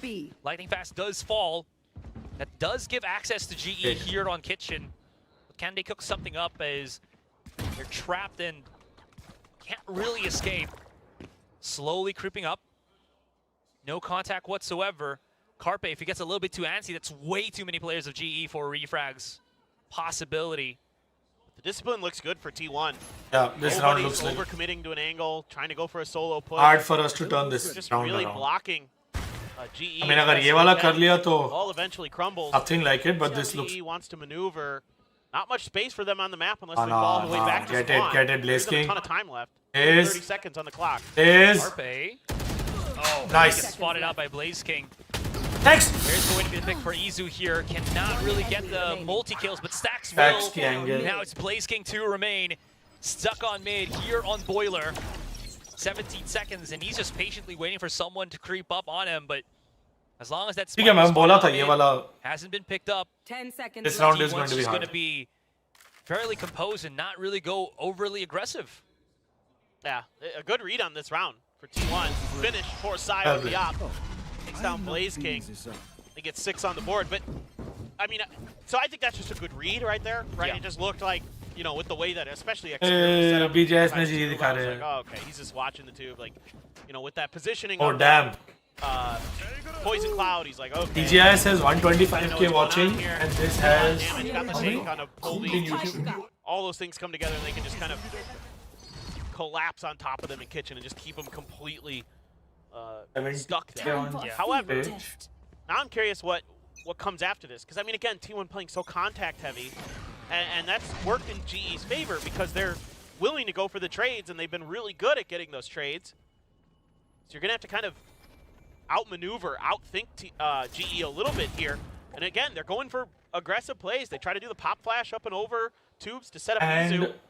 Doesn't really work because GE another wise to it. 70k, so about Holding back, waiting it 150k out. So for VCT and 125k for BGIS. my T1 for no value. Stacks down one flash, so GE baiting out utility nicely, continuing to take their time and try to figure out what the real plan from that timeout was here for T1 beyond just a great read on that previous round. And this is great though. Like even if T1 doesn't really overly aggress after that round play that they did, this does make GE play a lot more passive than what we've seen. Usually they'd attack around a minute in, but now they're kind of baiting a lot more of the time here. Side player is by himself. He really wants to hold on to yellow for as long as humanly possible. He's going to get the catch onto Polby, denying the dash on this jet. Now he's alone. The catch off. Between VCT and BGI, it's almost 300k watching today for GE globally. 2 versus 3. Russ getting rezzed. Not really out in the same position. Stops the defuse, or excuse me, the plant on the spike. And now Benkai forced back by the snake by 2 versus 1. Coming around the corner. Close. Remaining. Great contact. Has time to plant the spike, but he's waiting. There it is. That's the real plant. Next grit knows it, swings it out, and Benkai just cannot readdress the angle. Oh, that's really well attempted by Benkai. Honestly, he played that about as well as he could. Able to isolate one player, recognize the time on the clock. He tried. Knew that he was either going to be given the opportunity to ये timing गलत ऐसा सुई में निकल गया ना पुल्ले का सुई चालू था shoot his opponent and win right before the timer ticks down. You can see there's about a second and a half left. So if Benkai hits those shots, he could have actually taken that round. But yeah, great play there by Xcured at the end. A lot of ults for T1, and I like what this adjustment now. We're seeing the bigger picture ideas from T1 that they're pulling back. Sure, they went for an aggressive play early, but immediately, if you looked on A, all 3 players peeled back to like rafters and to screens, and are playing to kind of wait out GE a little bit, forcing adaptation now out of Benkai. Yeah, so also going to debate a couple of flashes for the front of the site. The lesser it is for the back of the site, the better it will be. Carpe, though. Oh, no, I don't think he knows it. They're right underneath him. They're just about to come through on Jail, and that's going to be the first pick. He's down. Wall activated already. Blaze King coming around the corner as well. Saya around Izu's also there. Very far from the team, as with the big flank upcoming. But because of also the lucky. to Benkai, they're not going to realize this as that sentry not going to get any kind of information whatsoever. The pinch is coming ever so closer, but the kills coming as well from Saya and Xcured. They spot out Blaze King with the flank. Nice now they know that one is on the side itself. They have to start isolating. Izu finds the one. Another one is going to be quite crucial here as Russ hides himself, but Izu spots him. It's a deadly game of hide and seek. And now Blaze King, a very long game of tag. I don't think he's going to have enough time to really stop anything. He is close. He's popping shots, but the angle just not to his advantage. He will? Well, no, all right. Next round, we're good, we're good. I thought he was going to chase him and get the pick. Yeah, but you could see that T1 is willing to give up a little bit extra space, other than Carpe, but that's okay. That's a one-and-done position. You know, he doesn't realize there's other players under there, but immediately there's cover to help him, and this is huge for Izu. The fact that he gets these 2 kills completely changes the destiny of that round. Thank you. Now GE. I was about to say अगर एक और round गया तो but I'm glad अभी कर लिया. Now, you know, we've seen a couple rounds in a row. एक और के लिए रुकना नहीं है इधर का है. There's been like an setup for like don't magnate इधर यहाँ भी कर लो. You know, with Carpe in that position, and then the pipes the round before with the flash over from Stacks. Do you try to punish that now, or do you just kind of like think, okay, we're gonna keep baiting you till, and then let's work the map a little bit more. Let's see if we can. Go around, guys. Go around. You know, less ambiguous what we're doing. I think probably talking about Blaze King. I think he took a little bit too long on that lurk through kitchen. Or is that TX से नहीं मारना? Not necessarily the value that you like there. Sai had a good read on him. You know, knew that he might be coming from that angle. I saw the ping on the map well before Blaze King pushed out of there. I feel like it's one of those things where the macro should go your way because you read it right, but the micro is one that kind of changes things. Because it feels like T1, when you look at, you were talking about how they pocket themselves on certain positions. this is the first time I'm seeing this. Hello, guys. That you don't really get spotted. Well, you don't need to up. With 2 players pushing right underneath you if they hug that right side on A main, right? ये होता है नतीजा. सुबह 2:30 बजे से उठे रहना. Right. You know? And absolutely. It's working. 3 बजे रेडी होके निकला एयरपोर्ट के लिए. Round by round, case by case basis, but so far it's working pretty good for them, and they got themselves that counter momentum against GE. They stalled them at 1 or 11, excuse me. Yeah, there's like an infinite amount of trick plays. Just got the spot on a Polby, but close. Yeah, not gonna mess with They're doing it in. They're doing it in. Okay, let's see. I think they might have a read. you know that because you saw Saya, there could be a player here. No, you can't. Great read. Back off. Saya player. No. Does get the trade though. That trade हुआ, but Really have anything else. could have There saved was that. also I didn't want kill Rush to die on there. The other player with Izu finding that contact onto B main as the lockdown gets used on A, but no pull of the trigger yet for GE. Close enough? Oh, fragment. Does it break? I don't think it's in the center. Nope, it's not. Whoa! Where did that come from? down Okay, he's gonna get hit by the detain, sure, Last but I player want to see that. standing. I want to see how he got the kill with the headhunter in tow. Polvi. Ah, okay, he gets spotted. I don't know if they know that he's already back on the site, but they're just waiting for him. There he is, spotted by Excurrent, down as well, 11-9, and T1 slowly but surely picking up the pieces of this half. Yeah, just good reactions from Saya, starting to hit some shots. He's 18-13 now, and you talked about it on the previous half that maybe that chamber doesn't look as flashy on the attacker side, but he's really starting to find some impact here on this defender side, and the fact that he's able to keep this op in his hand, this is a big, there it that is. is disgusting. enemy remaining. But this is a big win condition for T1 throughout this year, has been getting an op into a player's hands, whether it be Excurrent or, you know, Saya, whoever, and then working off of that. And teams that can play around that, like Gen.G, like others, have done a good job shutting them down. But so far, GE now starting to Back struggle ho jao, against this. They're guys. going to have to go onto an eco. Oh, this is the first time as well that Izu's pocketed himself on Nest. They don't really know, and he just kind of lines up for them. 1-for-1 trade, but it's actually falling to the wayside. GE just can, or T1 just cannot find any refrags whatsoever. They fall back, and this is not going too hot. Coming around the corner here, stops him, stacks, US member. Explosive as can be, does get a couple of picks, 2 versus 2. I got the spike. Now Polvi is taking a bit of damage on that snake bite. Early You plant. can see the hesitance right Early now for plant. GE to really plant that spike, not knowing where Saya player is going to be coming from. Benkai, gun up, gun up. There's a gun above you. And they have no idea exactly when the timing is going to be coming from T1 on this retake. Just worried about, They're low. yeah, they're super low too. They're doubling themselves up. Excurrent, wonder if this is going to hit 2F. Oh no, it doesn't have to, because again, the spike was planted on default. In any case, gonna have to start diffusing that spike. At least they know that Excurrent is there. Placing The swamp thing grenade. is, they don't really know where the other one is. Enemy remaining. Nice. Catch on to Benkai, now falling into the hands of Saya player. But of course, he's gonna have to find one first. And he gets found out himself. Let's go. Little bit iffy of an approach there from T1, and GE Match just punish point. heavy. Yeah, it Too felt close for comfort. like Excurrent Fix it up. maybe just a little bit forced in that position, maybe a little bit uncomfortable with how that ult works exactly. Yeah. You would have liked to have gotten that a lot deeper, right? You would have liked to have gotten that pin to reach a lot further, so you had a lot more space to work with in front of you to get the defuse in case they try to play off of you. But instead, Benkai just works it against him nicely, throws the nano down, pops it right away, puts himself in the corner, and knows that there's going to be a push out. 12th round पे T1 Not calling a there as timeout T1 is very start to intense, realize bro. that angle can be spammed pretty easily. This was not on anyone's Something- bingo card gotta today. get ahead of it. Yeah, so it you was on actually our can bingo. Give yourself the ability to get that defuse. Because हमारे लिए do or die, Well, we have to win. It kind of doesn't Don't have an help option. Saya player situation as well. You know, you're an operator playing on a Viper spit. You're mitigating the range that you can see at the far angle. There's again kind of these pseudo angles because of the intensity of the fog of 4 inside of that Viper spit. So unless This is our Saya map picked pick. up a rifle on his way onto the site to help out Excurrent, it kind of didn't help out Excurrent's situation as well. So yeah, I agree. It was running through my mind there that maybe Saya should just grab a rifle off the right? ground. Yeah, exactly. It was running through my mind. Yeah, and they had access to it because again, there was a couple of T1 players that did fall at the back of the site. Yeah. Anyways, Now he's got his ult.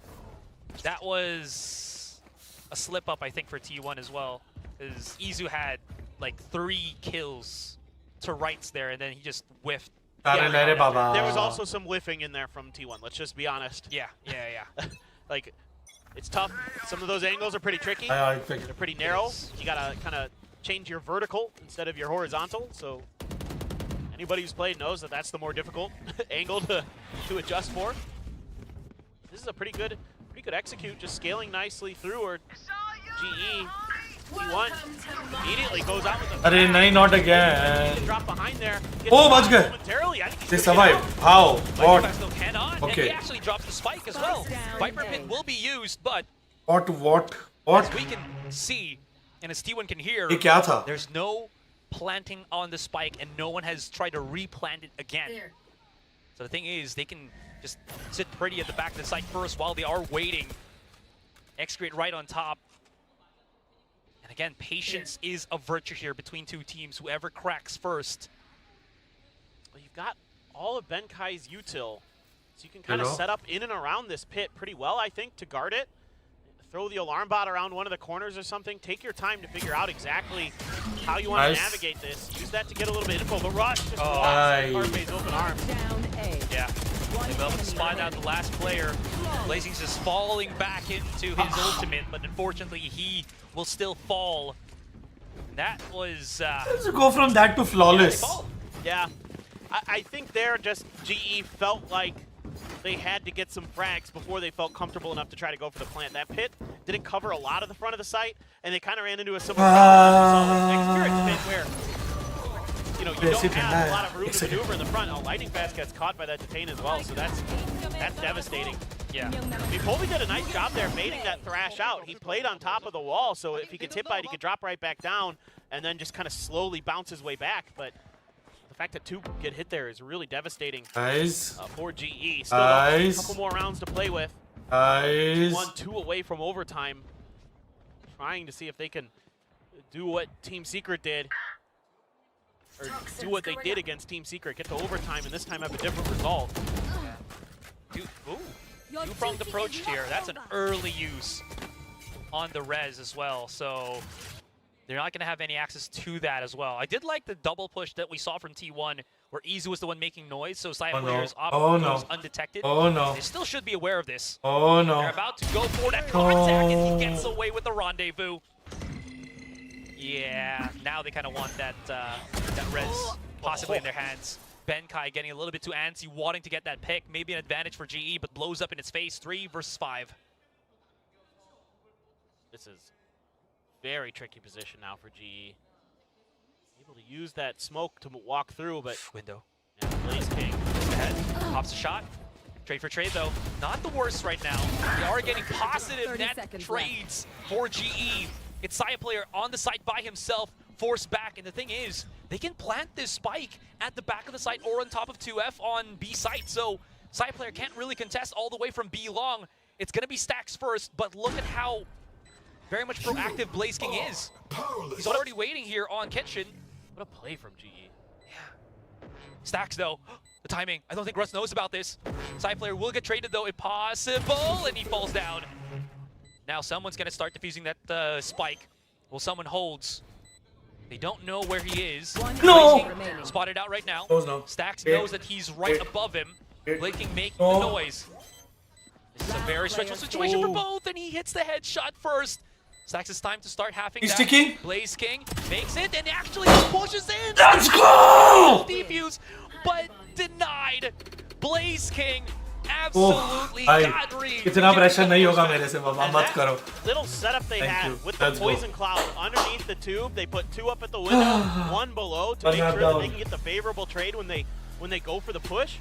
That was so good from GE. That broke that space open for them to get into kitchen and to get that. Okay, 1 map down. अभी इधर भी हमारा PGIS में भी चल रहा है. That was a big part of this map for them in general. Yeah.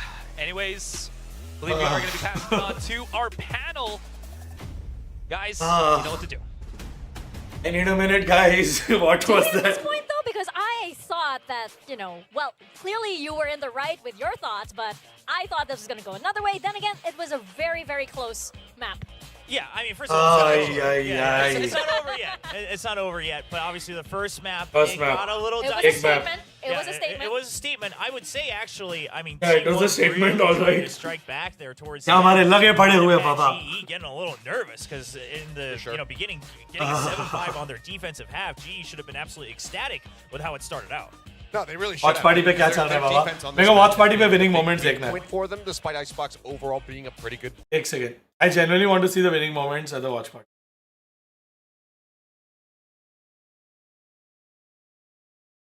Wait for it. Wait for it. Wait for it. Wait for it. Yeah. Nice. Yes. Good job, guys. Nice. एक map हो गया. If Stacks is able to find that kill, but I mean, it's really good start here for the side of GE because I think that they widely know what to anticipate. और इधर क्या चल रहा है अभी BGIS में बाबा? Yeah, I think. एक second भाई स्ट्रेस मत दो. एक सेकंड. तुम लोग बात करो. एक सेकंड. Centre circle. Xbox सब जिंदा है.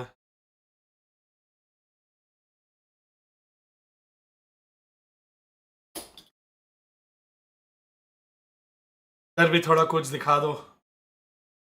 यहाँ जो जादू चल रहा है यहाँ भी क्या इसमें भी हो जाए तो आज का दिन तो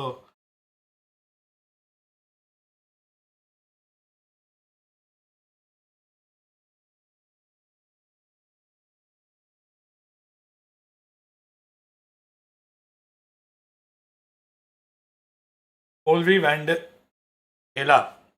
के साथ खेला तो सही. You even have the Sage for some of these as well, so I mean, not only that, but the three. Next watch party, 5th को हमारी watch party कोलकाता में है. तो G versus Genji is going to happen at Kolkata. Genji cosplay saying like, "Oh, we got pistols. we're gonna kick your ass." Like they just meant to do it time and time again. And I mean, Polvi, a really soft start from him. I mean, at one point it was like 0-4. Yeah. And I mentioned this while we were sitting in the green room. I was like, "Oh, Polvi doesn't have any kills." And then he immediately killed like 3 people in that round, and you just started heating up. Still some struggles when it came down to taking angles against the likes of Saya player and Izu with that operator. That's still a bit of a pain point here for the side of GE. But, I mean, the man, when he's got a rifle in hand, he still manages to just go out and fry. He heard you. He heard everything you were saying in the green room at some point. But yeah, I see it because like in the first few rounds, it was your Twitter really, थोड़ा शांत हो गया अभी suddenly. Yeah, and obviously we saw him on the MVP scoreboard there as well. Hello? Right back in the zone as Jet. And Twitter not working or what? Maybe the answer for T1 was to make T1 Izu become T2 Izu, go back to his Oh, T1 Izu to T2 Izu. He was very comfortable on this ऐसा मत Jet. बोलो. And I'm loving, again, maybe it's बहुत so अच्छा late, खेल I'm रहे loving हैं. that they're really leaning heavy into, okay, make the rookie comfortable because everyone else has the experience. A to still Vatsal be ऐसा over the road. कर्स कर रहा है. And now you're seeing that come to fruition in the numbers. But again, like you said, Mika, I mean, I think when you look at this objectively, you're probably looking at the first half as T1 and being like, we had to have gotten more rounds there. Yeah, I think 6-6 on the attack even Could have been a probably would have difference. been a better position for them. But to have that many pain points on the attack is a big surprise because that's where T1 has widely thrived when it comes down to Icebox. You think back to the series versus G2, which grants the last time that they won on this map. But that was 13-1 and it all started with that attack just going A over and over again. Everybody on the team being on point. That was severely lacking. And I mean, overall, just it was a fantastic job here from GE. I also love how it looked like GE, they really had their preparation for Saya player. They knew that they were going to bring the chamber out. They knew that he was going to bring out the operator. Let's give you your Let's see him on the board as the top player for operator. GE looked very well prepared for that with the way they were swinging and the way they were willing to trade for these types of kills of Saya player. I think that's also why they were able to really poke and really get in there because they were able to nerf that side of T1. Yeah, I think a big part of it is also just giving the respect, right? Saying that we're not ever going to try to duel this 1v1 if we can help it. Always going for doubles. Okay. Or, maybe trying to get ahead of it. Time for Lotus. Defense like Colby getting very aggressive on belt, things like that. But now they might have to do it. आज op के चक्कर में T1 का पोल भी बन गया. We're going to see the chamber return here. अरे nice ninja मारो CG को. What iteration do we get? I'm suspecting it's probably going to be the Neon from both sides. So I think that we're going to be getting this Xbox nice clash between the two squads. Eventually with those whole Xbox board down, nice. And try to escort Keep going. those Neons forward into the sites. Whether there's going to be any further changes around it. VCT Pacific tagged you in. Wait and see. I'm all for it. I am all for it if we're having that head-to-head. The Finnish Jet has a sharper performance on Ice. And Polvi, I would say that Polvi is just better activated at this point on the side of GE. Izu, I would say, probably still needs a bit more. He still needs a bit more practice. He still needs to get those foundations in being a duelist. Polvi is just they're just unleashing him. Yeah, and the thing is I mean, you can just see it from the compositions they play with the Neon as well on your screens right now, where GE is just focused on Polvi, right? It's okay, how do we set up the Neon? Everyone is focused on setting up the Neon. That's how a lot of these teams have found success, whereas T1, they were trying their own style of, okay, how do we get they are the king of more Icebox. aggressive with a double duelist, just go speed. अभी यहाँ उधर Icebox में में ठंडाई में किया है तो अभी रेगिस्तान में भी चिकन आ जाता तो फायर एंड आइस मजेदार. I'm just saying. फिर अभी इंडिया स्पेशल कल इंडिया जीती वर्ल्ड कप तो लोटस पे इंडिया ग्राउंड पे तो defense because you are lacking that sentinel. Even just the chamber having that trademark to set up on B while he's peeking out towards mound on that C defense. That's something that's a lot more than what you're going to be having here when you're running that double duelist triple flash composition. So I'm curious if they're going to lean back into that. If they do go for double duelist, do you maybe sack the sky to go for either a fade or the chamber, or do you go for even just a cipher or a killjoy, something that's a little bit more standard for the map? Yeah, with that kind of composition, it only says one thing, right? You're basically just going forward. You're going all in for the kills. And with that, it is time for our guess and gain game, which is our very question. Who do you think is going to be having the most kills on map 2? Is it going to be Polvi, or is it going to be a side player? Or we also have a third option, neither one. You can choose your own adventure. You can choose your own player. And with that, you may double up or double down if you choose So we have to choose. For us, we have to actually specify who it is. Yes, if you pick your own player, I mean, it's... well, so Chad actually got off easy here by saying neither one. Yeah, I mean, you're betting on 8 out of the 10 players in the server.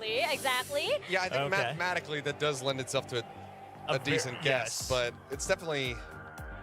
This is a tough one. This is it's my first day back. I'm going to play it safe just a bit. This is a pretty tough one. I'm in silver. With no... this is tough. This is actually tough. The biggest quandary is just who's playing what. I'm going to look back. Yeah. Do I have time to look back at Polvi's record from the last time? The Oracle of Kilios over here, looking into the future just a bit. I'm checking some stats real quick here. I'm going to give you 5 more seconds to write down your answers, gentlemen. 5, 4. I don't see you scribbling. Okay. Oh, God. अरे एक्सपाक मरा नहीं है जिंदा है क्या हिल battle चालू है भाई सारंग का What? Oh. Yes. Yeah. All right. 1, 2, 3. I said Polvi. We have Polvi, and we have I went with Izu. Izu, okay, Listen, a gamble. He just had amazing kills. We have to actually choose who it is, whereas the chat doesn't get to because they can't actually all vote. You have to specify you for have to neither specify. one. So really, this should actually be like triple up or down, in my opinion, but we'll let the production figure that out. Yeah. Well, in that case, I'm glad I stuck with Polvi. I'm playing it safe. That's why I said I'm playing it safe just a little bit. But I do think that, he's, again, that renewed confidence from GE. As we go into Lotus, of course, we are expecting that Neon, which GE have mentioned that, it's been looking so good. It's been working well for this team. Let's as go. Well. We do. Neon Pallavi. T1, they're going to stick with the very, very traditional version, but now with the chamber. So Ion chamber, let's go. 3 flash versions to no flashes. I mean, obviously you have the Omen, but... Yeah, just the Paranoia. Okay. So no breach. अभी सबसे ज्यादा खतरा मुझे team Tamil Nadu से लग रहा है. So you have to, T1 has to play the map a lot now, right? You have to really play off of timings and taking space and controlling. You have to take space first because that's how you're going to control it, right? You have to commit things like the Seize nade combos to then just hold on to pieces of the map, which quite frankly, I mean, sometimes the calling on T1, this is where they struggled here on Lotus as a 3-site map. I mean, of course, we have to mention that this is Carpe's first time playing Viper ever. This is a debut for him. It could Carpe be Viper good, debut. or it could go the other way. We're going to find out as we step into Lotus. We're going to pass it on over to our casters in matching outfits, Asarai and Paperthin. Let's go, boys. GE fighting. GE fighting. Yes, screen I think we're 2 peas in a pod, We look like twins, when they show us on camera. Yeah. Okay, let's go. Let's effing go. Okay, so this is where it gets interesting, because again, they were talking about it already. There's not really any flash options for T1 here. Sure, side player's still going to be on that chamber, but I mean, he can get just, fault line, basically CC'd or controlled by Benkai here, who is on that chamber on GE side.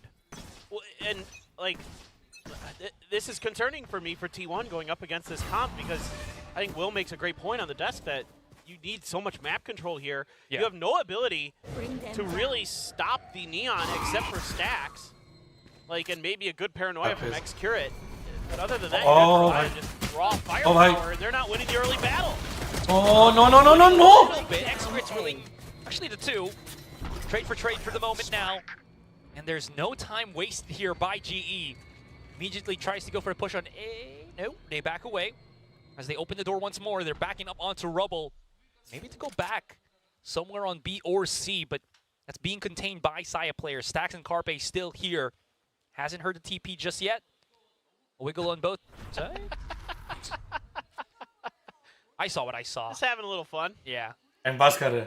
Now they were serious. Their faces, I was looking at the cameras. Serious mode. Yeah. Well, I think Benkai was probably looking at the map, and Lightning Fast is trying to get into his, send his smoke. So yeah. Oh, Saya though. He's got to hit these shots here. This is something that Saya Shaya. started out a little bit rough. 30 seconds Had a left. few good moments as the map went on. Oh boy, great cam to check. Nice. Oof. Forces the TP out. Yeah. Wonder if he's gonna commit to this by himself though. Fully blinded. Nice. And this is just excellent utility usage from GE. They've already Reload, forced reload, out reload, players reload. here. Saya's already way back Spike onto planted. Waterfall. It's going to be a full-blown retake on either side. Good damage already onto Stax. Does have a lineup with the Haunt here. Oh, bye. Bye. Here's the reload, but Carpe's just Nice. not getting that conversion. This is rather Nice double We're left pick. with Saya player still in the 3 versus 1. There was nobody that got knocked out. Oh, this is just horribly wrong for him. He can get backstabbed. Reload for Lightning Fast. Repositions for now. The jump out. Again, too low for Sai to tank anything. And that's going to be GE picking up the pistol. Yeah, it's just, like you said, great util there. Benkai nailing the flash, the cam to check, to force out the TP. Doing all the right things at the right time. इधर In the वो early नहीं fight, मरने थे. the fact that Xcurate wins that, pretty nice for T1. Slide in with Colby. I thought he was dead to rights, but he was just getting the paranoia. Like the tail end of the paranoia there. And then, the worst part about that is even if Saya wins that battle, there was still the aftershock available for Benkai. So like you've got another layer of util that he would have had to deal with.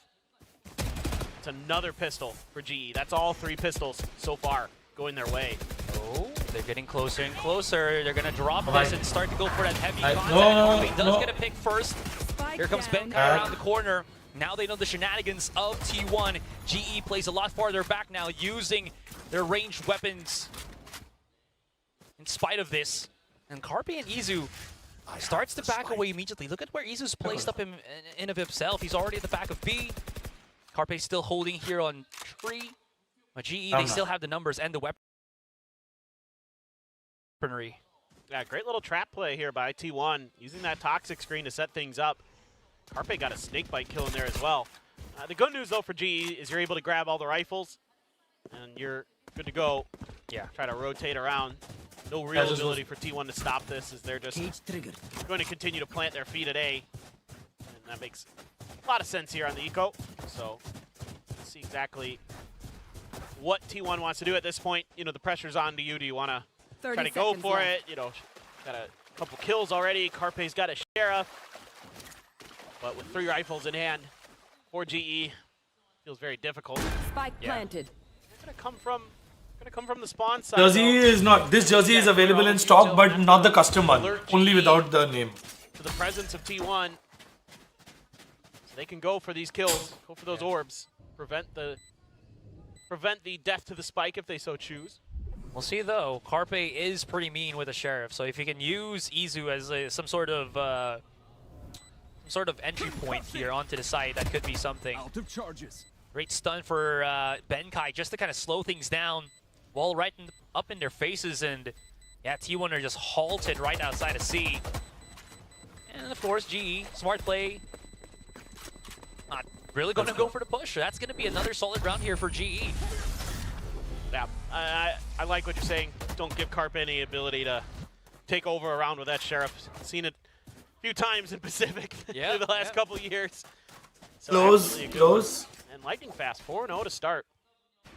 Hot start for him. Tfighting.com. I mean, मेरा hyperlink नहीं Yeah, है. no. This is a really good setup for T1, and these are the kind of things they're going to need to be doing to win this map, right? Like, you don't have a lot of inherent utility to shut down the neons. You're going to need to do it with positioning and picking your opponent and controlling territory. If we win both, we'll put a discount on our mod store. I'll give everyone a discount code. और दोनों जीते तो 2 land जीतने. Lightning Fast about to rim one out. Paranoia from the looks of things. And that's going to be Stax getting the pick onto Polvi. And This is a rough game.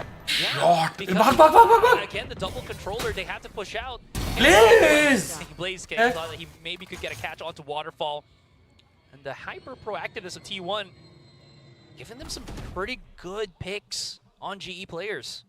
We're not done just yet, though. Enemy remaining. That is going to be the first takedown onto Benkai. Now it's all in the hands of Russ. Nope. Hang on. Liking the pocket of this. Not sure if Russ is going to be aware. And Excurate just hard reads the 1v1. Yeah, and this has kind of been the game plan here for T1 today, is to challenge GE. Go for these contact plays, go for the aggression. Here's the nice shooting there. Stacks with a good re-aggression through the cyber cage.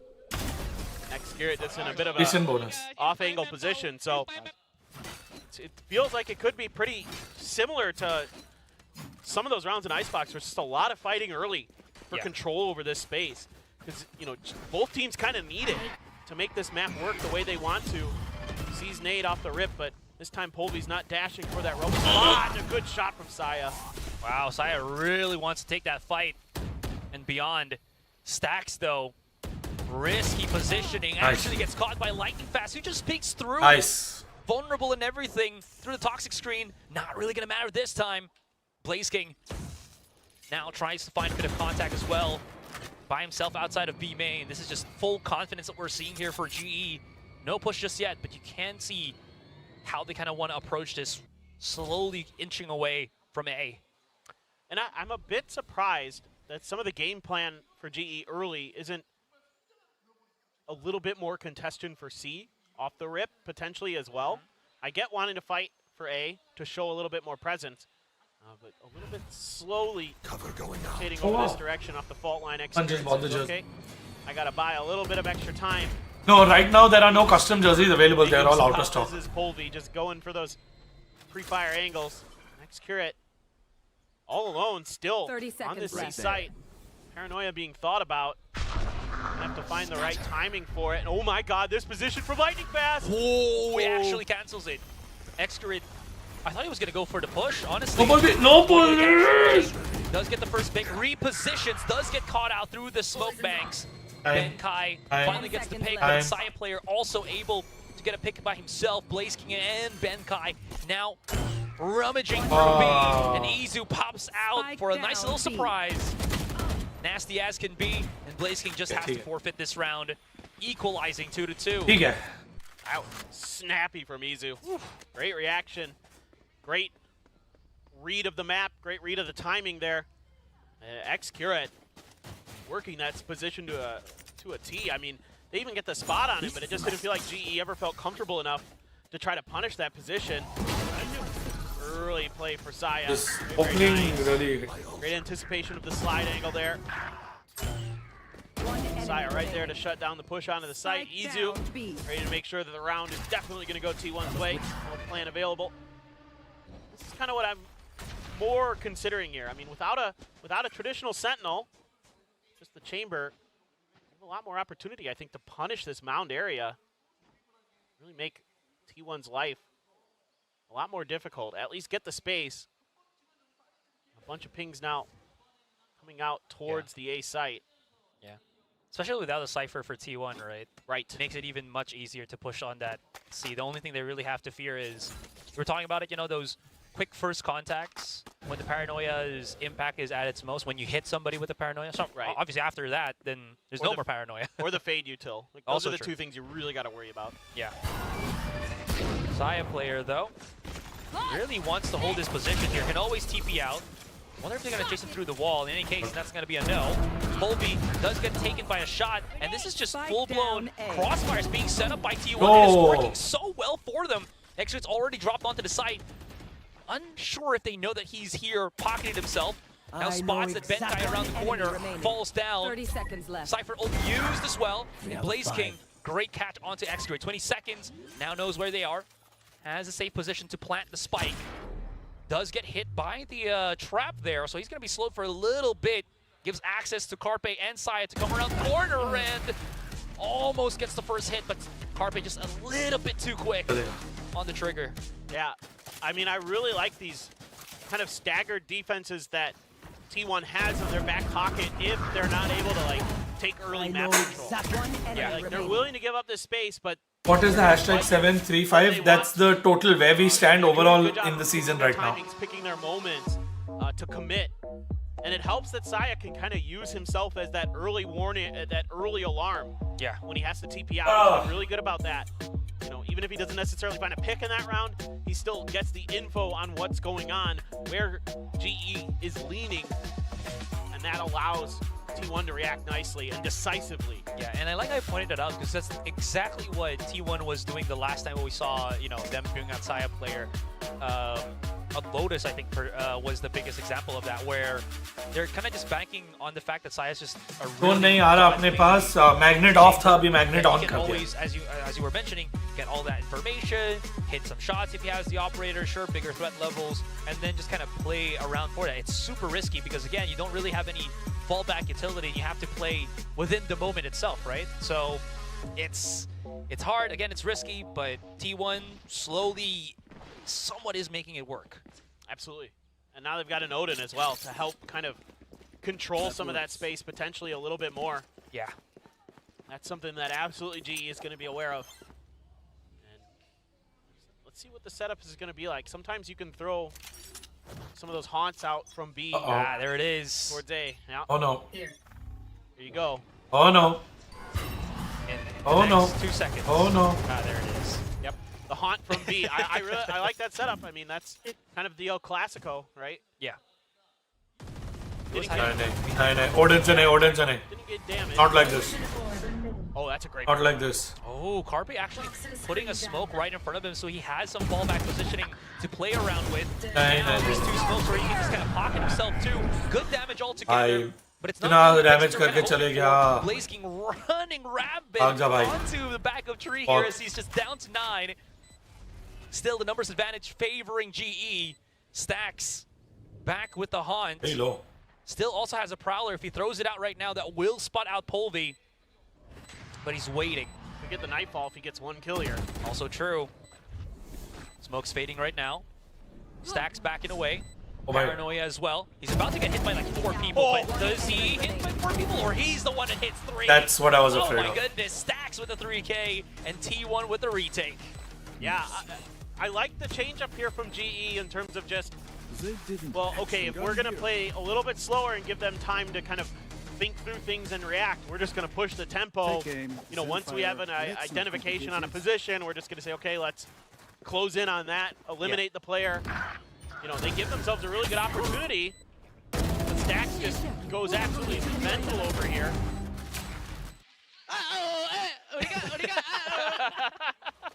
I think he's telling us the syllables, the vowels, you know? Yeah. There's a lot of vowels in Korean, though. There is? A lot. Ah, okay. 18. We're going now. 18. It's a lot. Okay. Now this is where we're seeing the operator come out from Saya player, and well, I mean, he's gonna be control. Oh. Wow, okay, there it is. He saw a foot. That's all he needed. Someone break it for me. The chase is real. He's not gonna be able to get another conversion here, but the thing is, okay, Izu, okay, that's not too good. That's not too hot. Smoke though at least gives him a little bit of separation here as X-Grid gives him some cover. But Izu showstopper getting slapped out like that, not to the plans of T1. But you know what? They can always go for improvisation, and there you go. Shots through the smoke, enough to get another one against GE.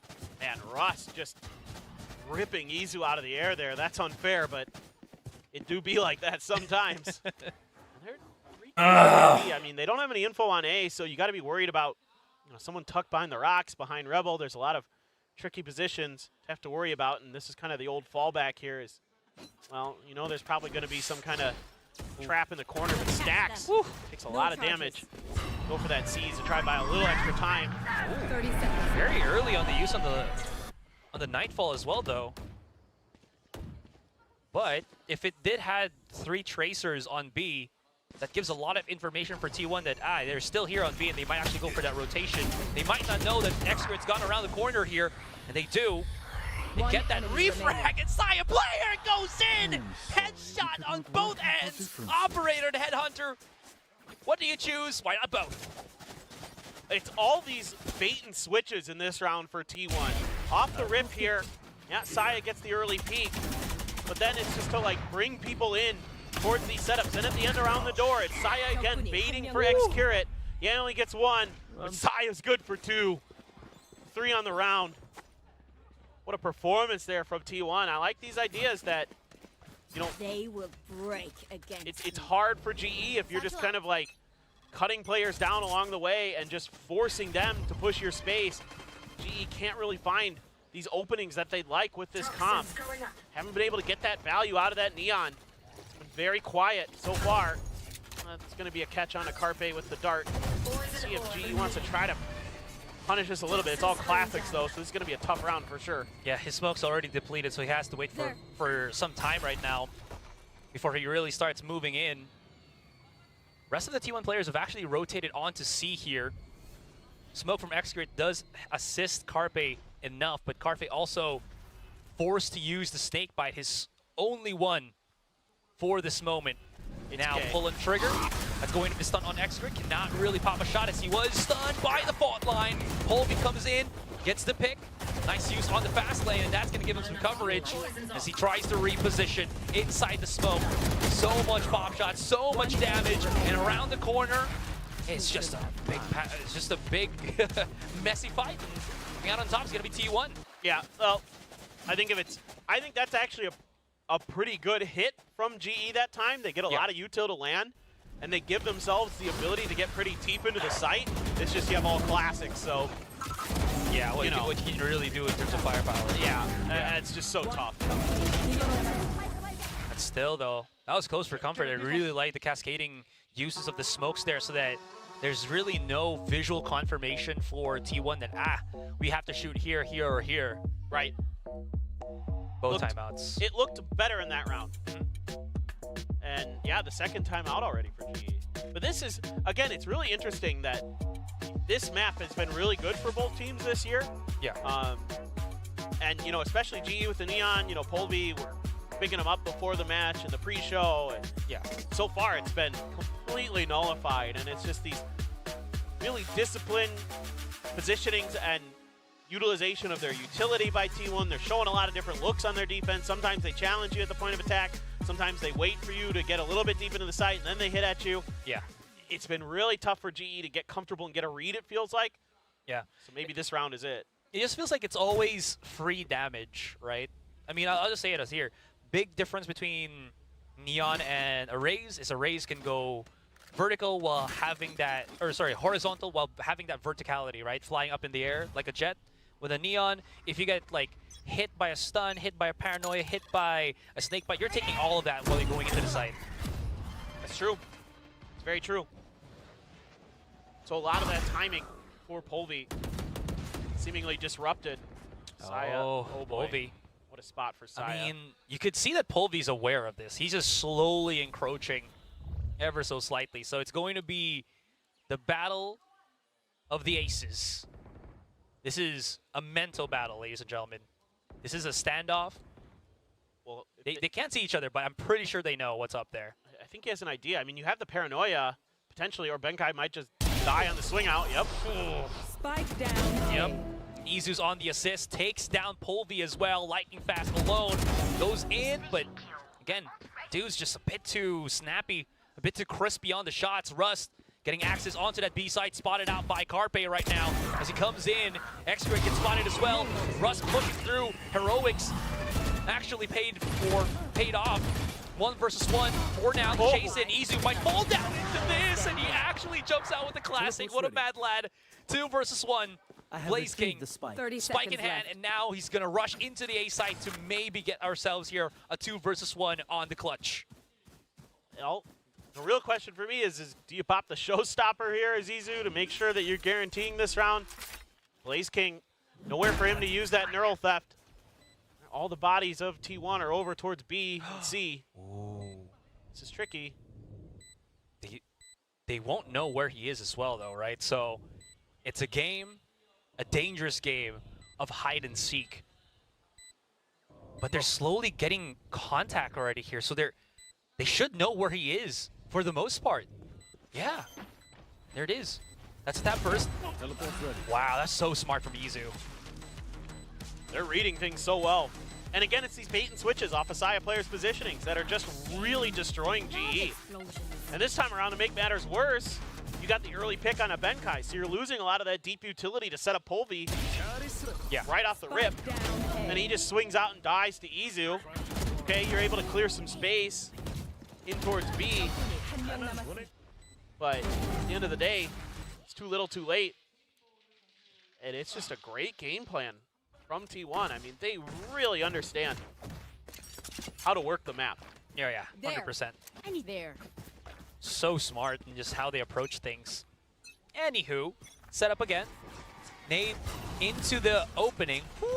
Ooh, good enough for Lightning Fast to just again TP across, or else he would have been a very unhappy day. Yeah, they still take a little bit of damage out of it. Rust down to 70, Lightning Fast at 91. So, and look at this. This is the same setup from T1. When they give up that rubble control, they're looking to hit you right as you come around that corner. Saya gonna stick around. Oh, he knows Russ is around the corner as well. Oh, he doesn't know if Russ actually went to mound, so he's a little bit afraid of it. Izu bringing out the pain, able to escape even though he was hit by the tethers as well. He's safe for now, and Saya player, what a tricky guy to go up against, as he can just pocket himself in so many angles, and if he has the rendezvous out, he's just going to be able to TP away. In any case, second fallback, does get stunned though, so he'll give access to Blaze King. If he peeks right out, he might be able to spot out Benkai, whiffs the shot. One enemy. Now they know where exactly they are. Blaze King, no real safe island here on C. Tries to run away, nade right in front of his face, and this is just bombardment from all angles, from all cylinders, as T1 6-round lead against GE. This is a masterclass here from T1. Every concern I might have had about this comp is gone. Truth. They are playing this so effectively. Saya's really dialed in on that operator. But it's the way that they give up space, and they on purpose. Yeah. And then they have a follow-up. As soon as GE feels like they're comfortable, they might be able to try to take some map control, see if they can set up for the A hit or the B pivot, and then T1 just hits them and just knocks them out of the park. I mean, it's just incredible. So a bit of a fake early and an immediate change of direction. So now this utility has to make Saya uncomfortable. Paranoia didn't hit him. He's able to stick around. He misses the shot though. Oh, but look at this. That smoke coverage on Lightning Fast. Do they know that he's going to be inside of the smoke as he did use them from the shadows? They are. They're not aware of it. No way. He drops down. He gets 1, 2, conversion, Lightning Fast. This man has a mind made for the Omen. 3 versus 5 right now.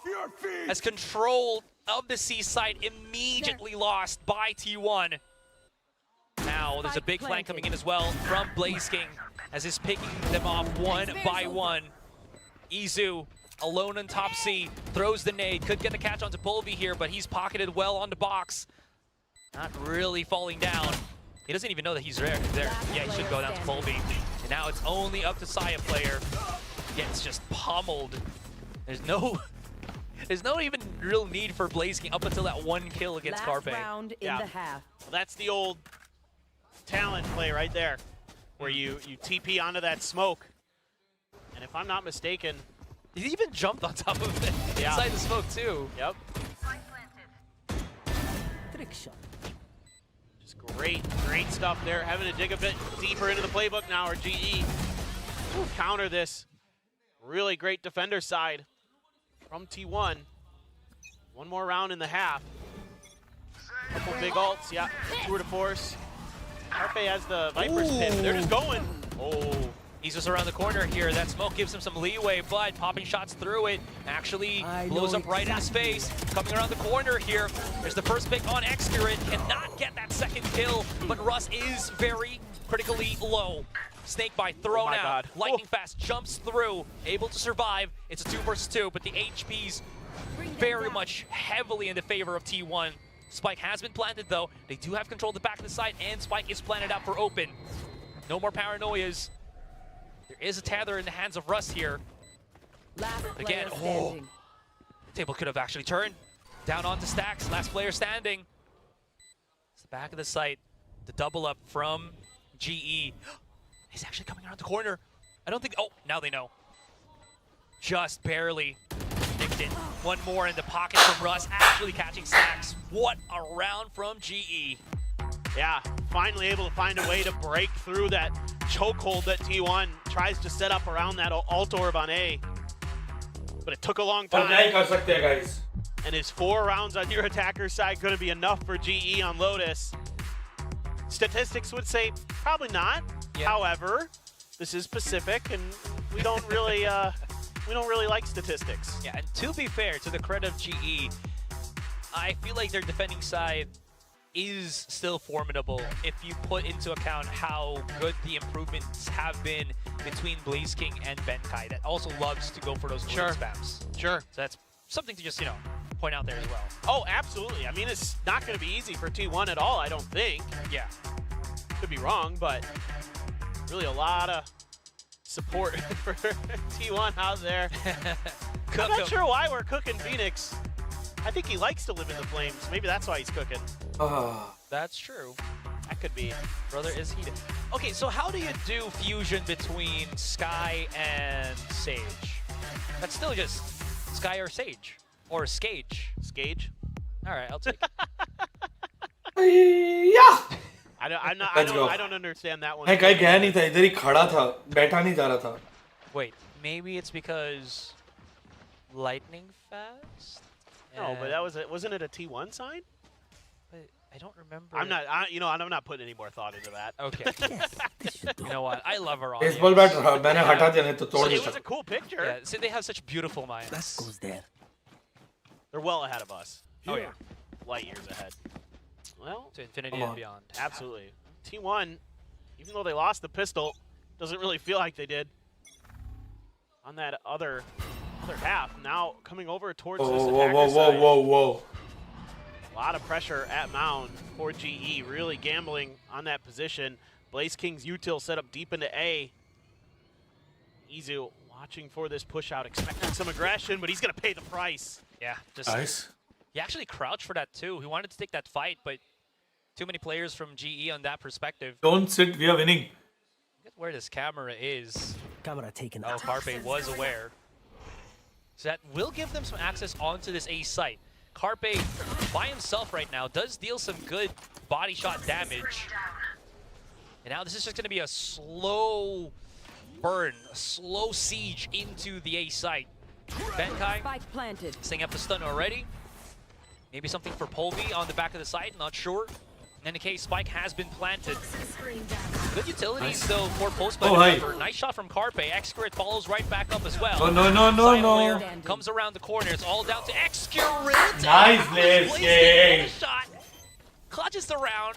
Puts himself into the 4K. And of course, a very well-deserved defuse to get him 1 point away from neural theft. He's just up there turreting from the top of the rope, just knocking people down.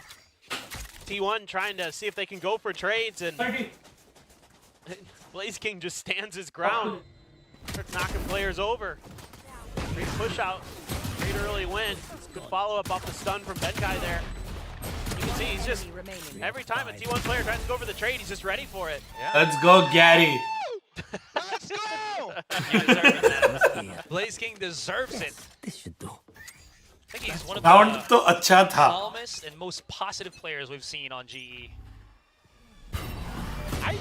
Bar none. Yeah, well, And everybody's by. बदल. I think Benkai's got 250 लोग. Okay. है, अभी भी है. Yes, Blaze the King energy's good. regardless. Yes, I appreciate that. Oh, shot, Golu. Yeah, that was also a pretty injured lightning fast as well. No pushes from T1. Yeah, they're just really trying to figure out where they can find some open space. Hopefully get this plant down. Still have a couple sheriffs though. Carpe Excurate sitting with the ever so slight buy up in the pistols. And everybody just kind of moving around. Stax has the haunt at the ready. One blast pack for Izu. Smokes for Excurate, and that's all you got to work with. So it's just really just trying to use your eyes and ears to figure out what exactly is going on with GE's setup. But Polvi's here on the backside of this toxic screen. Maybe seeing if he can catch a trailing player, but Everybody using it correctly. Get behind the door and see if they can get this plant down. 30 I can already see seconds left. GE rotating pretty quickly over here, and the longer this takes, the more difficult it gets for T1. Obi's popping shots, none connecting, but that was a bit too close for comfort. Now Carpe very close as well. I think he wants to bait himself for Izu here if he can.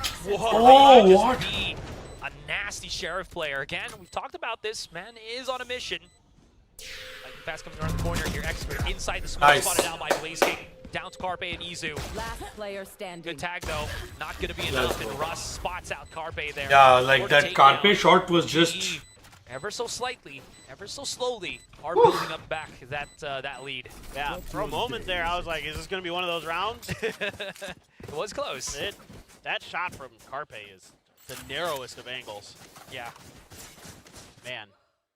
But, I GE holding fast. Ooh, nice angle for Benkai there, too. Nice piece of work with the Guardian, just going fishing for BlazeKing. Just having a heck of a start to this map. He's got to have the neural theft available. Yep. I was going to say, he's had enough kills that he should be well on his way. Yeah. That's a nice boon for them. A couple Guardians and a Bulldog, but you never know. Find the opportunity to get that ult going early. Some damage to T1. T1 is so far fully committed to this A hit. And still though, BlazeKing on A with that Cypher utility. हाँ, एक दूसरे को मारो ना. Russ gets nipped in the heels by the Prowler, but he's out. BlazeKing taking some damage to the wall here, through the smoke as well. Forced to actually push out. Wonder if that Aftershock's going to do any damage. Looks like no, so it doesn't even stop the plant on the spike. Saya player here falls to Russ. And he hasn't been really winning these 1v1s. Now Carpe coming around the corner, waiting right now for a lightning fast. I guess he's just waiting for somebody to peek out through Baby Door here. Not gonna have anybody. Smoke's about to dissipate as well. Flashes come through. Great relay bolt, and Volby just charges right in. Could go for a straight out conversion. Not gonna happen as Izu and the rest of T1 managed to mangle this retake of GE. Yeah, great hold on this attempted flood retake. We won't lose. Izu just in that spot that you see it all the time where players just aren't quite ready for it, because usually there's other, things you have to consider on the backside of site, right? Players that are near tree in that area or coming from the stairs or things like that. Makes it really difficult to initially deal with that player tucked underneath that rope, and yeah, works a treat for T1, so timeout for T1. Not a bad bonus, not a bad bonus at all. How to build up their Just at this point we need to win. To be global with their gun. Your match between GE and rest SEA teams. You mean SA teams? How they're going to set up and how they're going to counter their That's what you mean. setup of GE. Yeah, I'm pretty curious about it. Again, Rio Sanok. I mean, वो लोग रुके, हम लोग ये जीत जाए उसके बाद फिर ये जीत जाए फिर वो जीत जाए. Can use against GE. I'm just saying. Not exactly sure though. I mean, there were a couple early losses for T1 in that round, but they recovered nicely. So, yeah, hard to say exactly what he's thinking. Well, guess you could say he's just automating the way that T1's approaching this.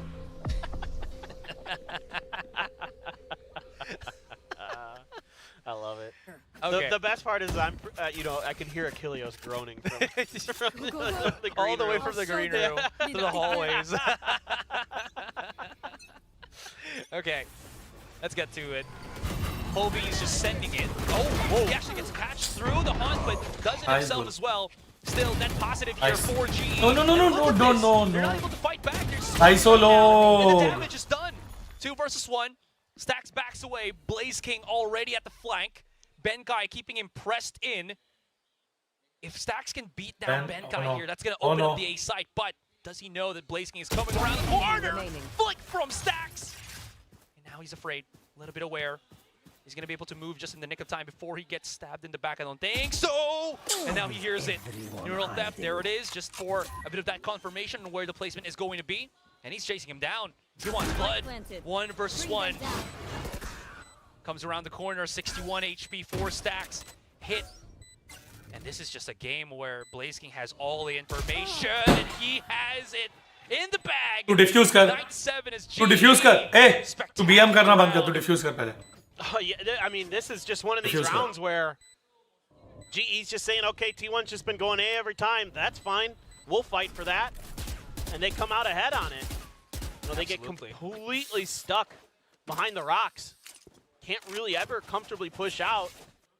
And Stacks able to find just Ace a King little bit versus of Stacks open 1v1 space. जीतना बहुत Launch as well.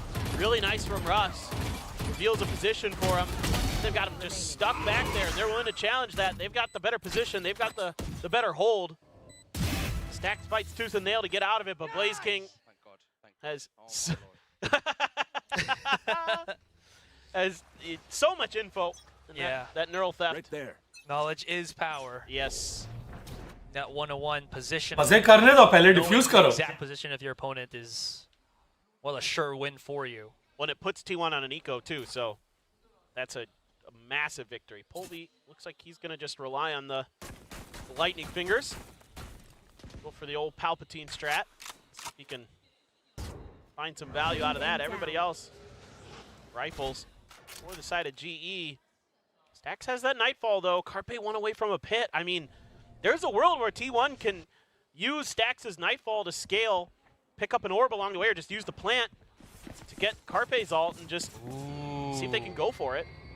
They fake open the door here, and look at that quick rotation already from GE. And they're just waiting for position. Shot, Russ. Too fast. Shot. I wonder if they're gonna realize that this is like a double fake as well, a double pump fake from T1. They're about to come into Baby Door. Russ got the kill. Let's check. It's still no contact on 30 T1 seconds for left. the moment. So this is just nice. Taken out. again, just no picks whatsoever. Again. You're gonna have access onto his A side. Should be able to plant the spike in. Polvi, a little bit aware that he is marked, but can't still go for aggression right now. Russ actually getting the flank right in. And right down. The corner. Yes, And Frenzy not gonna really get him any more advantage other than just the one. And Stacks right in front of him is like Just three sprayed it. people. No. Not like this.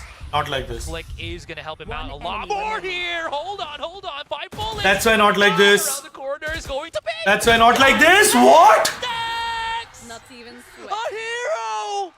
It all falls down for GE! He gets the collat, he gets the kill, he gets the flick, and he gets the absolute That's why I said not like clutches in this game. Oh, now that's just a Stacks classic right here. The man in the clutch has been so good throughout the years. That collat, monstrous. The 4K, incredible. Stacks once again adds another highlight reel to his vast collection that he's accumulated over the years. Unbelievable. जाके भी गलत का हिस्सा हो सकता है. Side player brought out the operator. Or, well, Marshall, I think. But outlaw? Looked like an outlaw. Not for very long. Whatever it was, it didn't last long. Yeah. Polvi's got an outlaw. That's true. Back ho ja. Send out. Ooh, lightning fast. Spotted. Great intuition there from Izu just to rip it out on the top of C here. Polvi. So he was an outlaw. In any case, that's going to be C controlled by T1. But it makes a lot of sense, knowing the economic situation of GE there. Try to go for that. GE just able to punish it with one of their rifles. Now, sits up on top of the box. Izu gets one.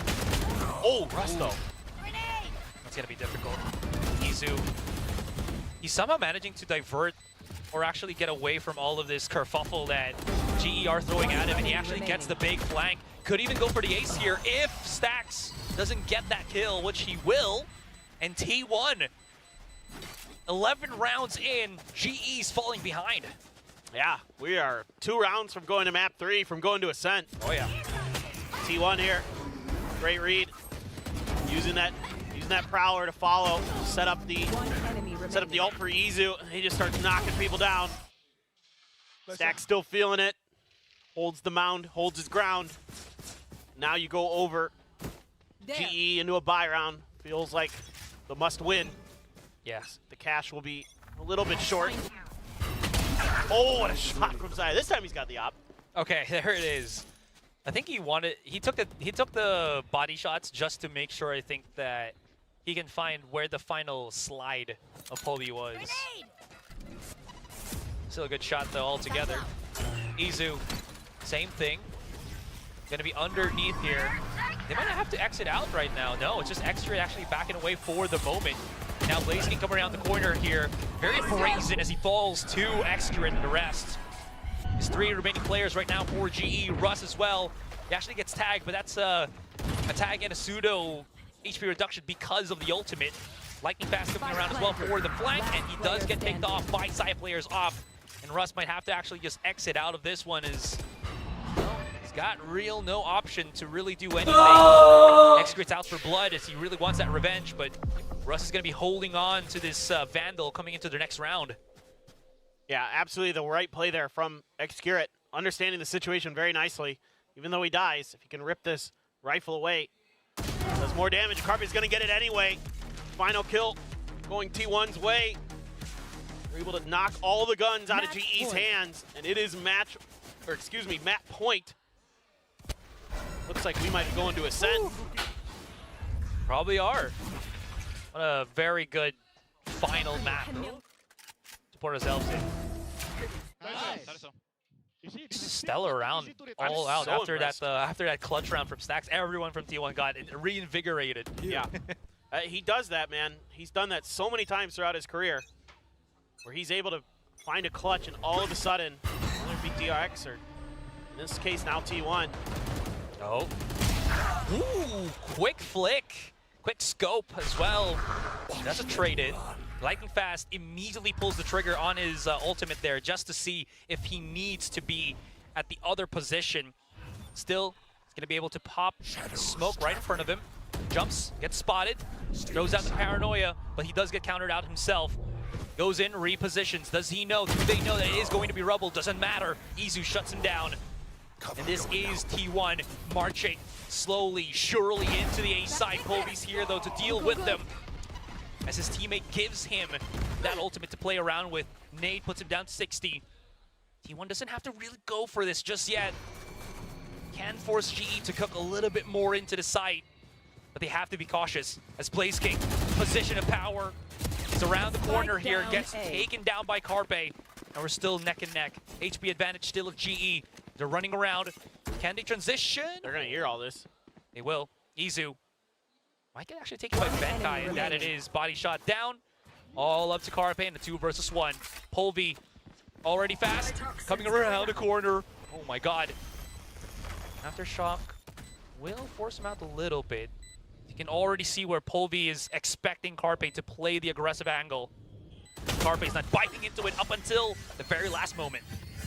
Yeah, this is a good job by GE being really reactive, cutting off T1 at the point of attack. I mean, Benkai's ult used to just buy time to make sure they can get into position to just sort of mirror the movements of T1 in this round. Big ult invested, but the value found. See Polby here gets that big kill as well to make sure that T1 can't scale into the site. Then, great job by GE. Still a long way to go just to force overtime. Did get the op for Polby. So a buy should somewhat be able to be scraped through. Yeah. You might have to cut just just half armor and a bulldog. Yeah, I was gonna say I think you have to cut just a little bit for lightning fast there, but I'd say okay. Neural theft for Blaze King. Saya player is gonna go for the tour de force. Xcure does have his ult. Let's see if they're gonna try to throw in some trickery like we saw GE on their attacker side. Oof.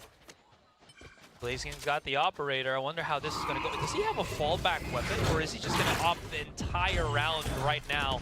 I wonder how this is going to fare out, as he's not really going to have that auto rifle capability. Carpe finds one. There it is to open up the door. Invitation to fight. That's only going to be the trade for trade for now. HP abound. That is going to be Polby a tad bit low. Lightning Fast trying to go for the wall bangs, but can't really find the plant. That's going to be Excurate. Safe and sound, and now the post plant is going to commence! Oh, the payload delivery in the face of Lightning Fast, a second time, presented to you by Izu. Polvi gets the catch onto Izu here, 2 versus 3. Numbers still in the favor of T1. Good damage altogether, and this actually might be, well, they can't really save anymore. I was about to say, 12 rounds already for T1. Time is not of the essence. Activation on the drill tip gets some information in, but this is just time bought by T1. The push out, Polvi alone picks up the rifle, but he will not have time. He will not have a chance as T1 pushes up the map. We're going another map. This is so impressive for T1. Looking great on their map. Going another map. Great plan to deal with the Neon, to deal with this comp that GE brings. And it seemed like from the get-go, other than the pistol rounds, they shut GE out of this map. Absolutely. Even though through the heroics that we've seen from Blaze King, it's still not going to be enough when you have players like Stax bringing those clutch moments. Anyways, Okay. panel, TRB guys. an insane round from T1. Definitely insane, and we are going into a map. Taking a quick 3. break. Did you have this एक और map feel बाकी when you है. entered the venue today that this would be a जीतना जरूरी है. Like I said, सिर्फ जीतना जरूरी. 2-0 for you I guys. thought it'd be pretty As long as we win, especially for that's all that Esports matters. to GE. I don't care how many I didn't maps. think it'd be a very easy 2-0 just because obviously T1's firepower very formidable. So I think a 2-1 for me is not too surprising. But I would say, especially after the first map, T1 being able to bounce back, that's good news for T1. Yeah, definitely. For me, after seeing this, just the roster change up for T1, I was like, well, this probably goes to 3. So, but it's a good rally back here on Lotus for the side of T1. I mean, was a little bit concerned because Lotus has been this map that they continue to lean on, that they have a ton of tape on. But they decided to change things up. Carpe comes in, plays Viper for the first time, and overall looks quite solid while performing on that.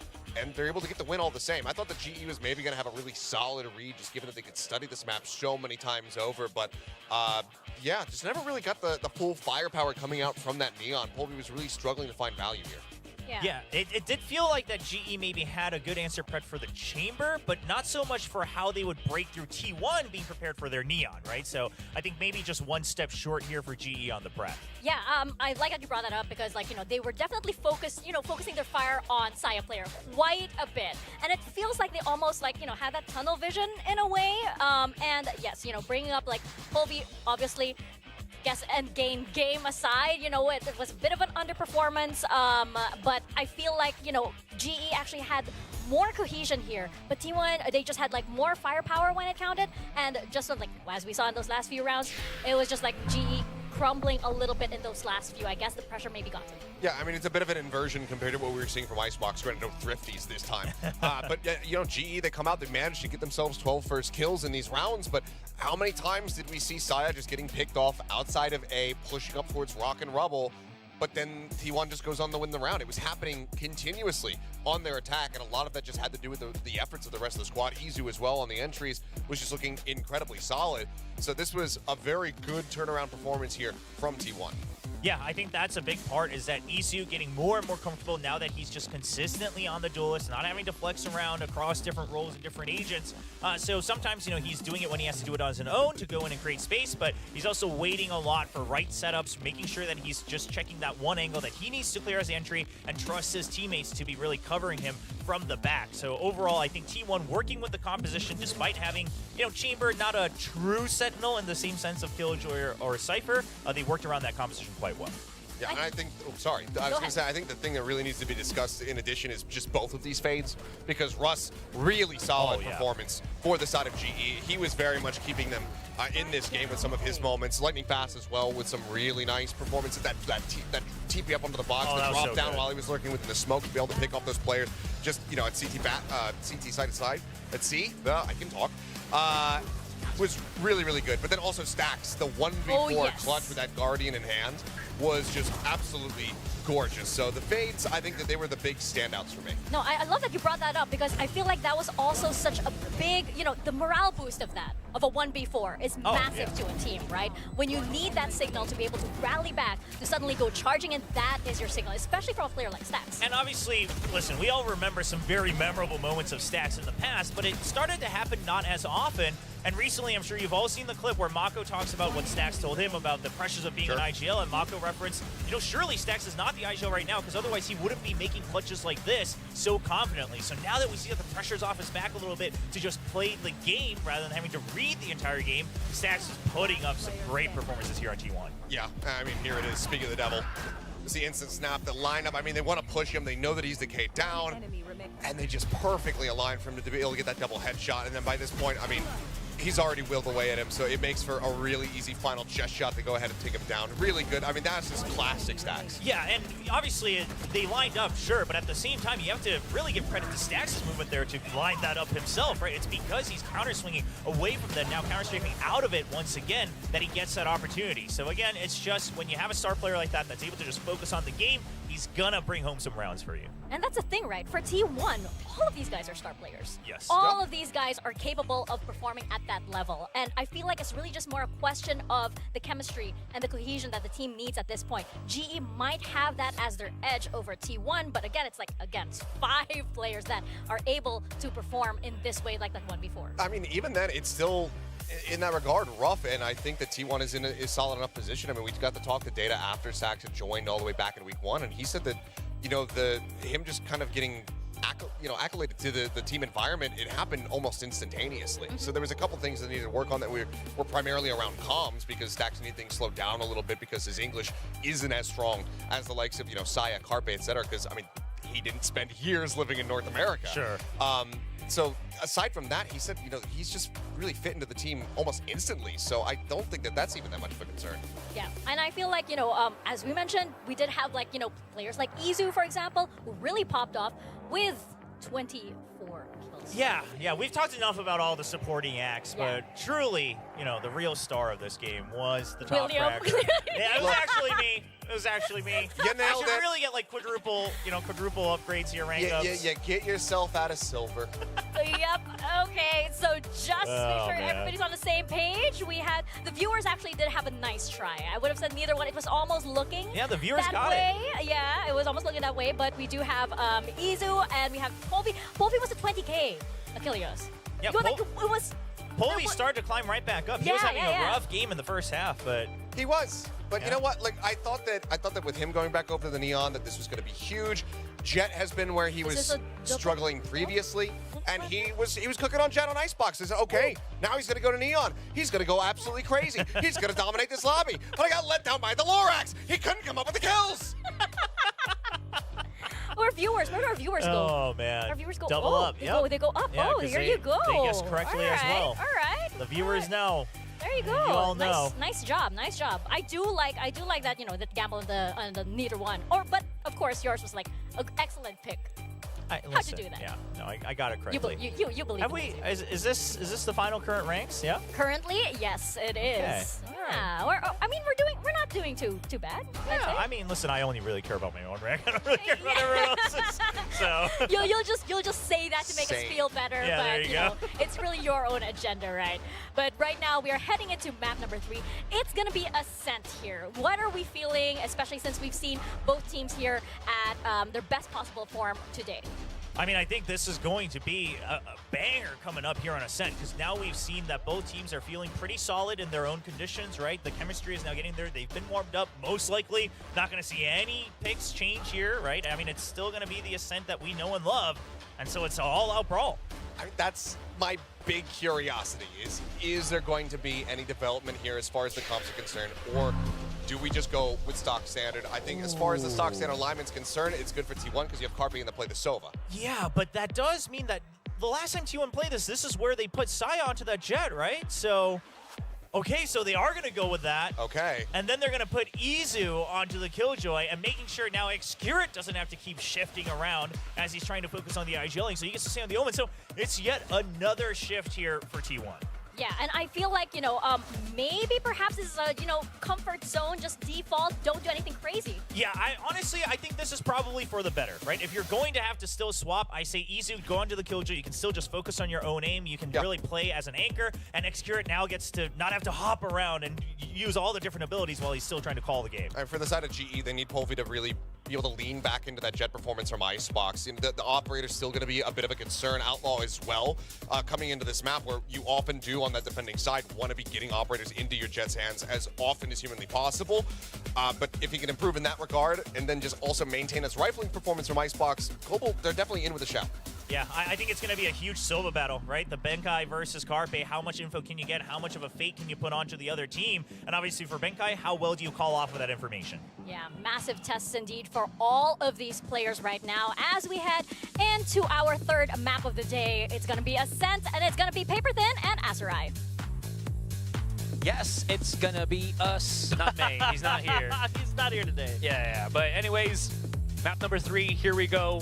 And the panel was talking about it, that T1 has been shifting players. It's the same comp, sure, but the people behind it have different. This is something that I wanted to also point it out here. The last time what we saw T1 was that upper final semis match with Gen G, where the one player that stood out the most there, Rossi, isn't playing right now. He had like 22 kills in that one game alone, which net them the Ascent win. How's that going to go without him right now? No doubt about it. It's definitely something to consider. I'm curious about Izu on this Killjoy. What that's going to look like, especially on this defender side, where Killjoys usually are just feasting. And Carpe, though, going to be over here with Excurate on the B side. Stax playing in mid with the KO.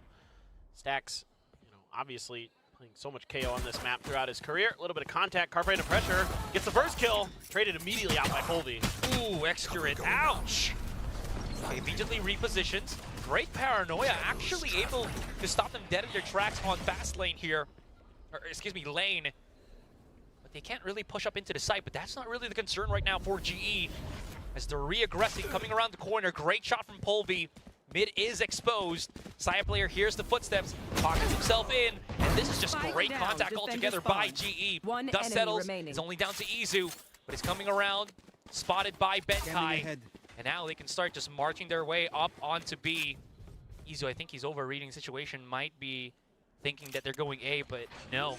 Other side of the map, it will be. Yeah, nice little recon dart there to make sure that seconds left. They could come back into the site a little bit safer. Izu goes for the gamble, but plenty of time still to work with. Player's pretty weak. Polvi just down to basically one bullet. Benkai just going to hold this angle. Izu's going to have to go huge. He's going to make this happen. Did scoop up a ghost. Opportunity there. Does have a turret, though. One enemy remaining. Okay, he can get closer and closer. Benkai still has a recon dart. It overshot a little bit. Now he spots out where Benkai is. Benkai knows that he's off the spike, and he is just toying with his food. Great clutch, and that's going to be the round taken by, well, GE. Yeah, and the really good sign here for GE, obviously they're doing great on pistols. I don't think they've dropped one today, if I'm not mistaken. But the other good thing is that Polby's coming in hot. And that was a thing that really hurt them on Lotus, and credit to T1, they had a good game plan around shutting down the Neon with those bait and switches and things like that, but now that he's on the jet, can't quite get away with that as easily. And Polvy's just kicking doors in, and that is something that absolutely GE would love to have to get this map win. I love the call just to push on market, because again, they already know that, well, they don't know what's waiting for them on B, but because of that paranoia hitting, that also stopped them again from pushing out lane. So great decision to just kind of chill out. They already have good control. They separated the defense on B and A if ever there was. And again, just great readjustment altogether by GE on that pistol. And a 3-2 split here. I think trying to suss out where the stack of T1 would be. Not the player, but the gamble stack that you typically see. But T1's pretty well fanned out. Placing alarm We have a bot. sheriff for Carpe. Alarm bot down. Yet again, a little bit of confirmation here from Blaze King, using these nanos to check and clear. Oh my god, that push! Oh, he heard the reload. It's like, ah yes, free kill for me. Thank you, Blaze. They're just gonna push this out. Wow, they're actually gonna just push this out. A couple of kills there already, favoring T1. Firepower is still pretty strong from the leftover players of Global Esports here. Question now is, how do they kind of bridge the gap so their pistols do more work for them? Got the Recon 2 shock darts. Turret for Izu as well. Kind of try to clear this top angle. Thrown out as well here. Enemy remaining. Yeah, no, they can't really do anything when Russ is just able to mow them down that quickly. Harpe coming around the corner, slowly but surely goes for the white swing, gets spotted by every single player of GE remaining. And this is GE again, showing what they got here on Ascent. Yeah, and they're doing a good job in these anti-ecos, keeping the big guns in their hands. You know, T1 will throw some punches, but GE able to absorb them pretty nicely. Just a great play here from Russ. Just holds it down. And the T1 players just trying to make a swing off the back of the recon dart. Russ having none of it from the dice position. And here you go, Saya player with the early op now. 4 T1 saved up to go for it very quickly. It's going to be the glass cannon though. No armor behind this. Already trying to put some pressure down. Turret will be there. Get the confirmation. Xcurate tucked in the wine. Ooh, I don't know if they're gonna figure this out this early though, is the question. There it is. Oh no, does not hit onto Benkai. I think he went a little bit too antsy on that one, especially when he lost stacks on a main. And this is just a lost cause on this side. I mean, with the, again with that glass cannon in the hands of Psy player, they just really have no means to retake. No, yeah, it's got to be a save. And I think there for Xcurate, you're still seeing some of his uncomfortableness with playing the Omen, where he's kind of using utility there, where he maybe could have found a time to swing. Yes. Gotten a couple players at least out of that. Potentially made this a different round for T1. Maybe made them feel a little bit more comfortable potentially going for the retake. Instead, it's GE who can go hunting the extra cash and knowing that the money is going to be depleted for T1.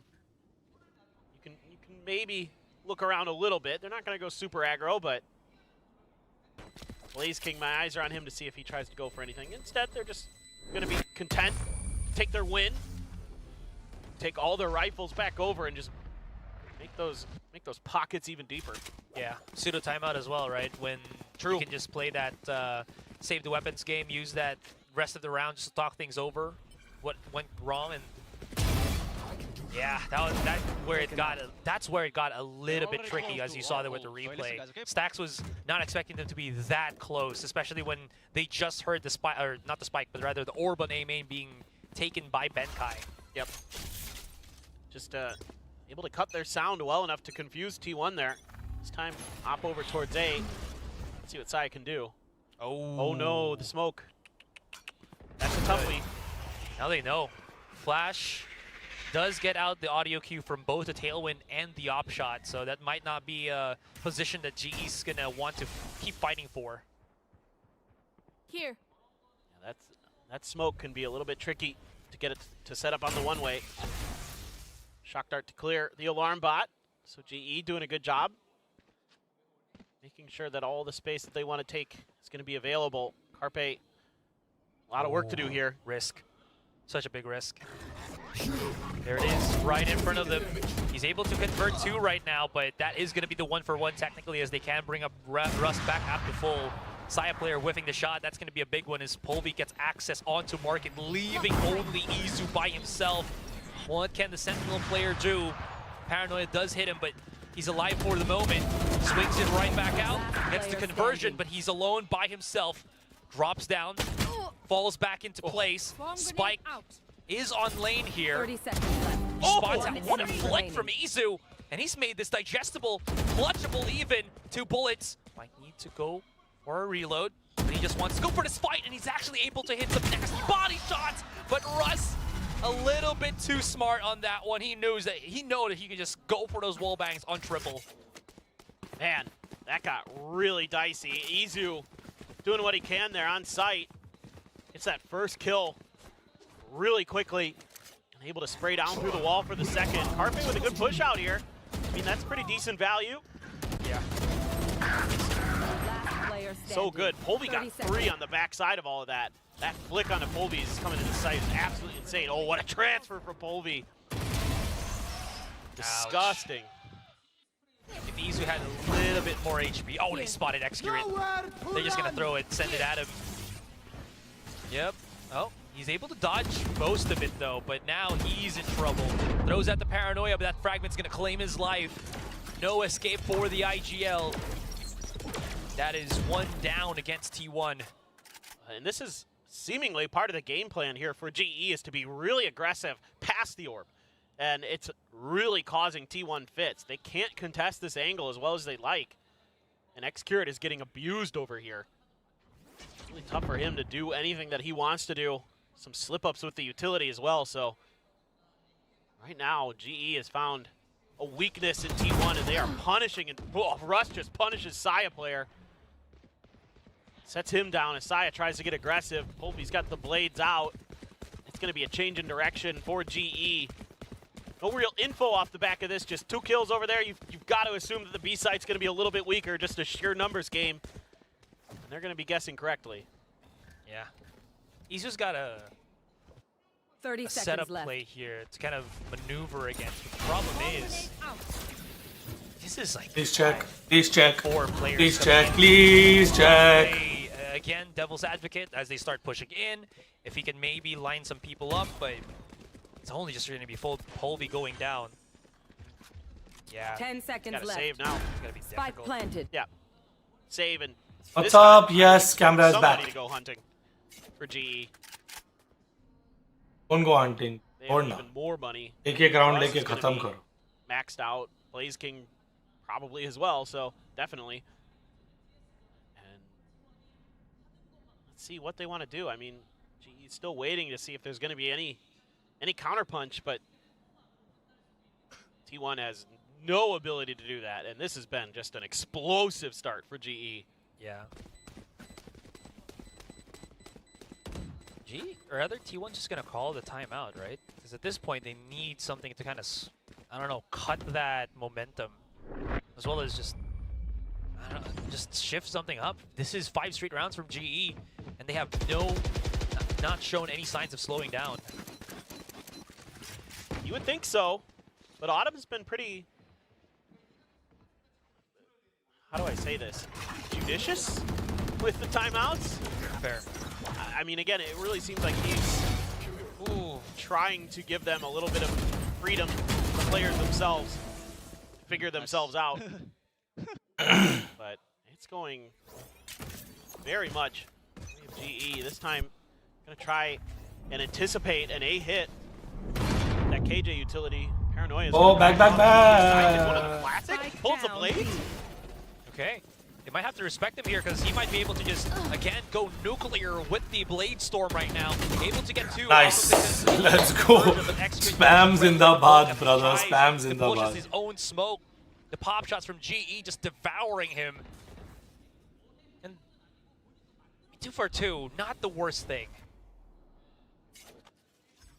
Well, they still have a pretty good opportunity. They can get stacks over here in time.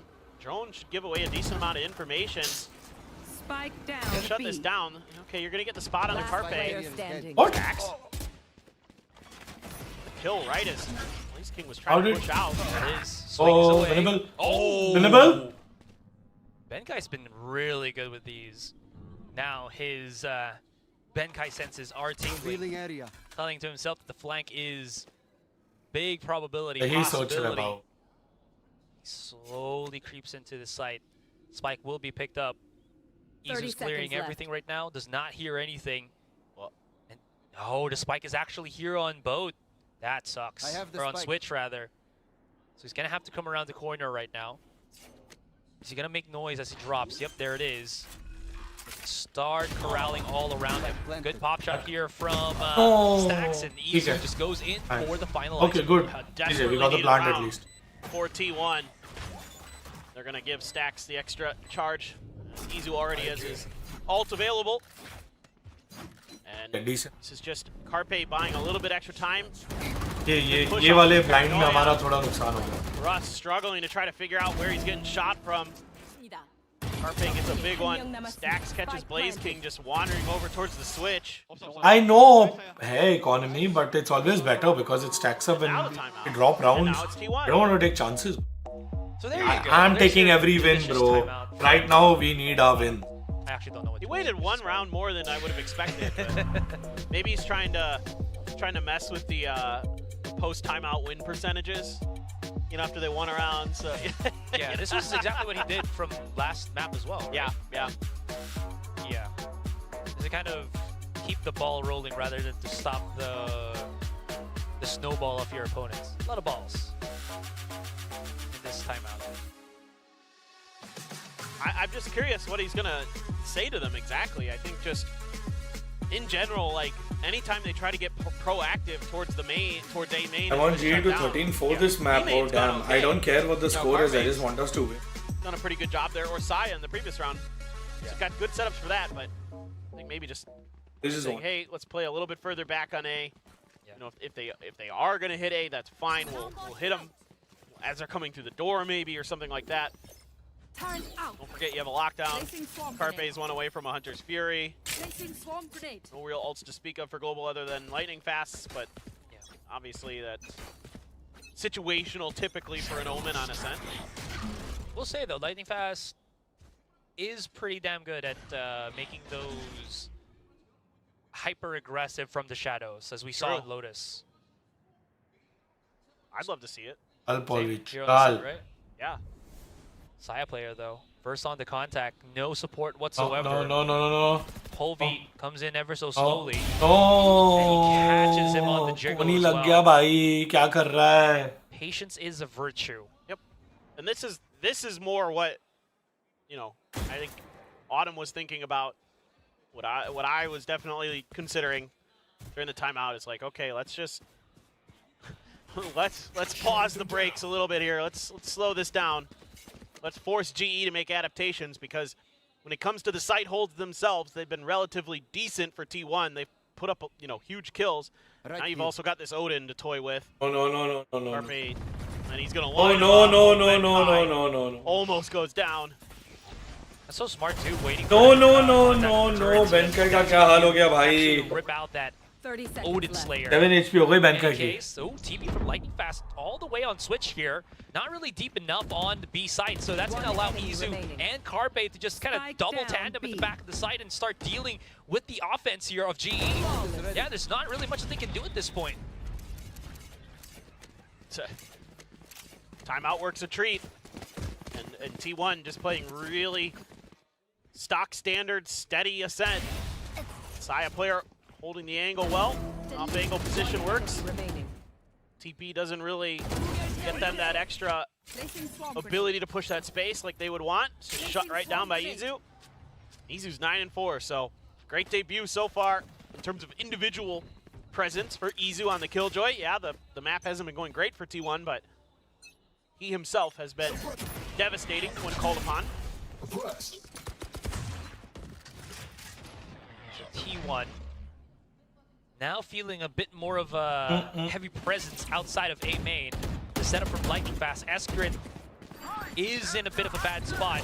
Fragment put right on top of his face, but stacks assists. There's going to be Carpe as well, ripping out the Hunter's Fury. Punish anyone that's going to be, well, just holding on that A main. Does catch out Russ and Lightning Fast, and Benkai is down to half. Yeah, this is really clean now from T1. I know we're playing good, but I can't afford for us to lose any rounds. Took a lot of damage. Got hit through the box once, and then the fragment, I think, chunked him down a bit. The combo with the Hunter's Fury. Right now, need as many. Has to fall back. This is going to be a fight between him and Blaze King. That's going to be Blaze coming out on top. Options available here. That's a Killjoy kill, so that means that utility for the Sentinel not deactivated for the rest of the round. Big thing. And immediately Benkai's punishing that. He's already through 30 market seconds left. where the alarm bot normally would be. Colby's trying to go do something, but is swatted away by Xcurate. Oh yeah. Carpe's in a great spot though. They start pushing him in. He has just a wall bang at the back of the site, and I mean Benkai's low enough, Blaze King's low enough that this is going to be a death sentence against him. There it is. 10 seconds left. All he has to do is play those wall bangs. He's still flat though. It's going to be a good question. Wow. Nice. Take it all back. Great tandem there from Blaze King and Benkai here. They play a lot more proactive, pushing out on lane as well as the stairs. No. Some separation right now. Be the first to get kills. Not gonna happen this time. As there's still 3 players of T1. They're fighting back. Yeah. That was close. No, it was. Closer than I thought it was going to be, for sure. That one pick on the Izu, Lace King hit some really nasty shots in that round to at least potentially give GE some hope. But it dashed away. Ostax just got him through the smoke. Ridiculous. One enemy remaining. X-Curate there with 15 HP. Just no problem.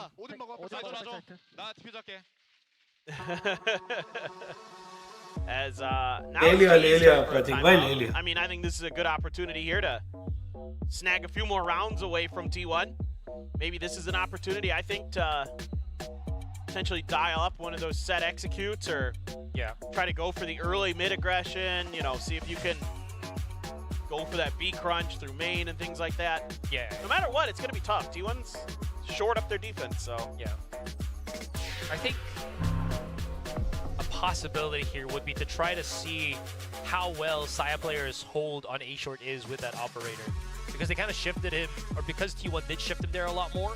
I think that's going to be one of the kind of big crucial points. It's not going to be weak in any in any case, right? But if they can take down Saya player there, the defense on A site might actually get crumpled up a little bit, because they do have those crossfires that works well against A main, but you have a crunch coming out through A short that changes the dynamic completely. Only should.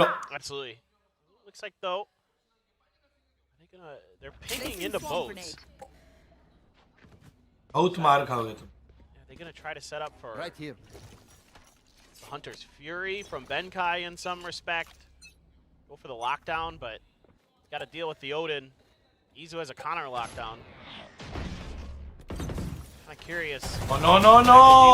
Oh, that's some great spam onto Carpe. Down to 50 HP. Good counter. So that's step one. Cleared a little bit of space. X-Curate trying to play close at A main, but 0 points going to back him off a little bit. Everybody just really trying to get what information they can. Not much given over to T1 here. Great. Oh. Play there for Benkai as well. No. They can get pop shot again. Oh my god. Run. They want to go for They want to go for counter. another one. No, he's going to break it. Null Command activated as well. But Oh no! What? Oh my goodness! No! The read was just perfect. Saya player What for the was peek out that? short, and the pinch to crunch is going to be perfect It just- as well. Not done just yet as Play on Benkai play. still fighting through this. The armor plating on tiles saving him from the wall banks of Benkai. The Saya player retreats for the meantime. 30 seconds left. 5-1. Benkai trapped on tiles here. Not like For a this. swing. Shock Dart going to be used to force out Saya player from his position, but it's not really going to be as good as I think he wants it to be.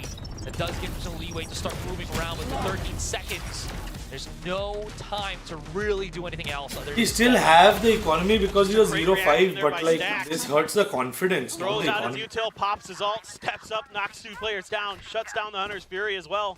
Yeah. Make sure there's no Oh, way Nikhil, that जाके their अपनी lockdown's lobby gonna में get खेल. cleared. And that forces the rest of GE back into Saya's sight lines, and he makes him pay. Great combo there from T1. Yeah. It's got a big smile out of Stacks too. The biggest one there as well was Polvi was about to dash through. It's the it's that standard B main updraft dash, right? And he got caught midair and couldn't really do anything in that position out in the open. Anyways, whoa, my bad. Double kill for Saya player. Give him a triple? No, it's him and Izu just helping each other out. You know what? This tandem has been solid Sorry, on Nikhil, मुझे लगा हमारी Why बात कर keep रहे them हो. apart? Why change मैं ज़्यादा them? जज्बाती You don't हूँ. have to. No problem. They get T1 themselves हाँ. a quick तुम लोग तो अभी मास्टर्स खेल के आए ना? wipe of GE. Yeah, GE just Oops. can't find any answers. My bad. Tries to go for a pacier hit. Saya's just ready. What is that? Can we slow that down and show it again? That was absolutely filthy. That was texture levels of snappiness. Yes. Okay, चलो अभी even out कर दिया. अभी इज्जत आड़ी में खेलते हैं. Now we can't afford to mess around. You have a no command मस्ती for खत्म. us. चलो, let's go. Some options. You're only going to get the spot on the lightning fast. Doesn't tell you a ton as T1.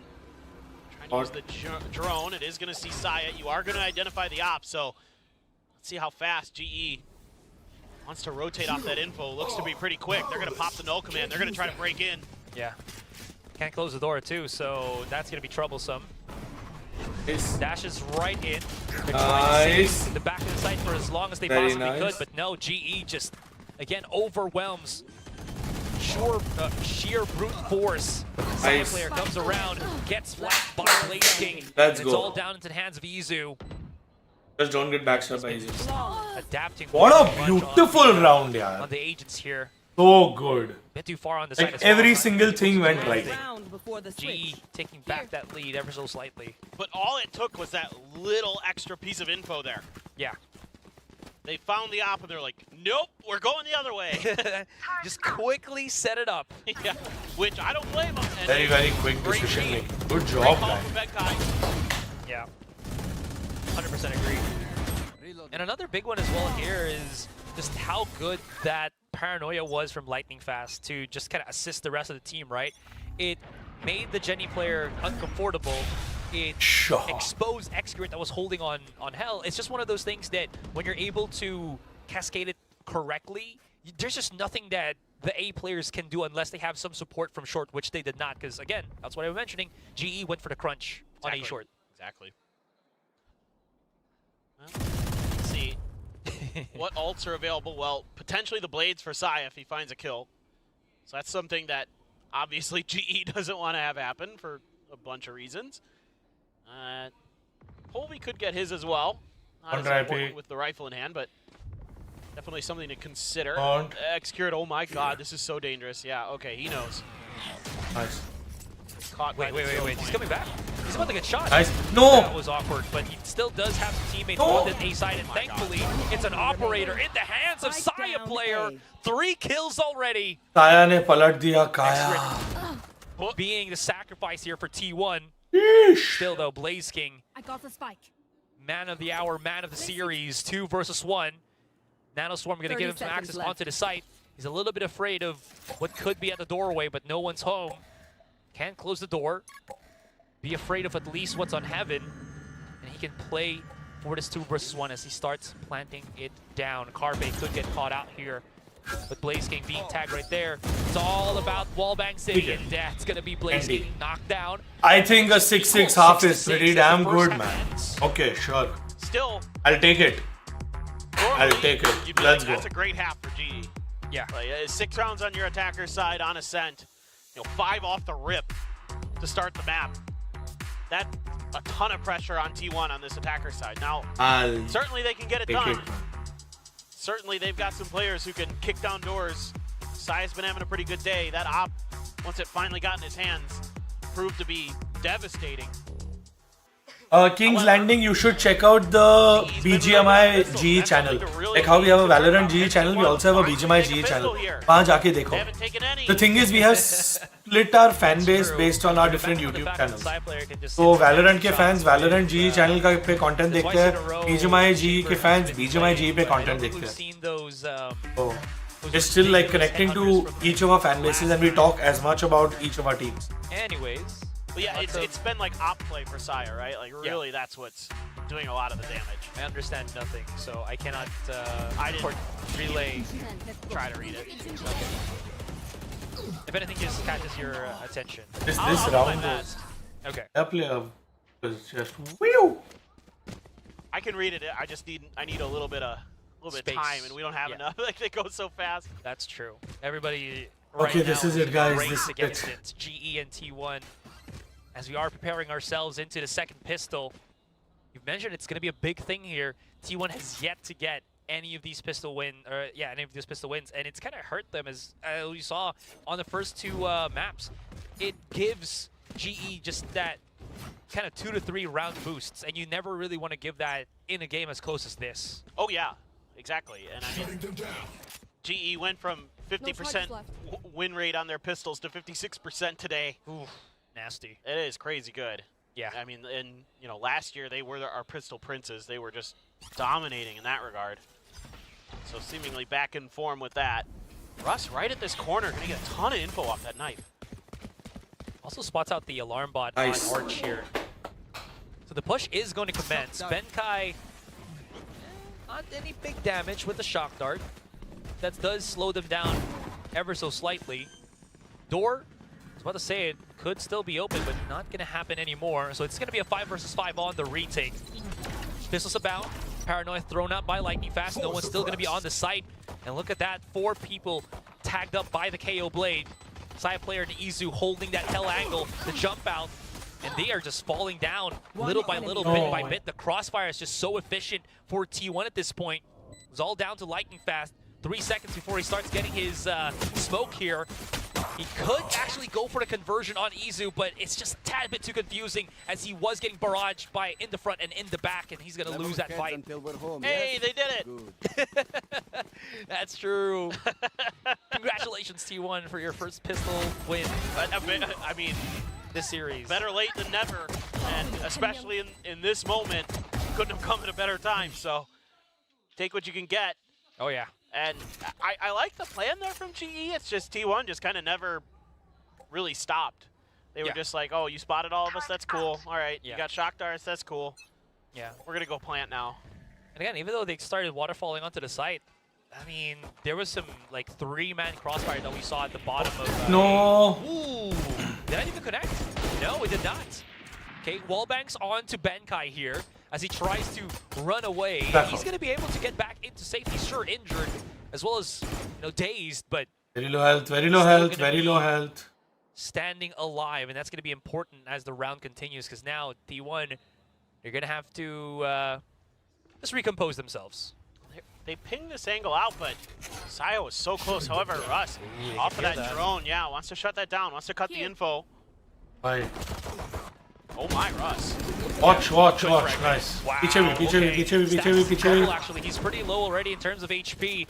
Pushes out from Russ, picks up the Spectre, stacks, somehow manages to actually get help through the smoke, and Saya player goes ballistic as he does get pick for pick with the Marshall. Very close for comfort. GE almost maybe making a difference there with the pistol. Man, Saya arriving just in the nick of time. Oh yeah. Carpe on the entry, gets one. And then Izu covering the angle. Yeah, they knew he was in there. Saya just goes hunting, finds his prey. Odin for Benkai, though. Very early investment into the Odin. So T1, we saw the early op investment. GE's going to opt for the Odin. Lightning Fast got to get out of there. Got flashed. Couldn't find any connection. Well, maybe a little bit of damage to X-Curate, but not much to speak of. You can keep going for this A site, if ever. Sure, rifles all abound for GE, but no shenanigans from the Odin. Yeah, well, just a good util dump. Could do the trick. That's just there. Saya player now pushing himself out. Nice. Does not get the pick onto Russ, but you can't see that, again, there's no access for Polvi here. Might not be enough as Lightning Fast was still holding at hell. He will get refragged immediately by... Don't, bye.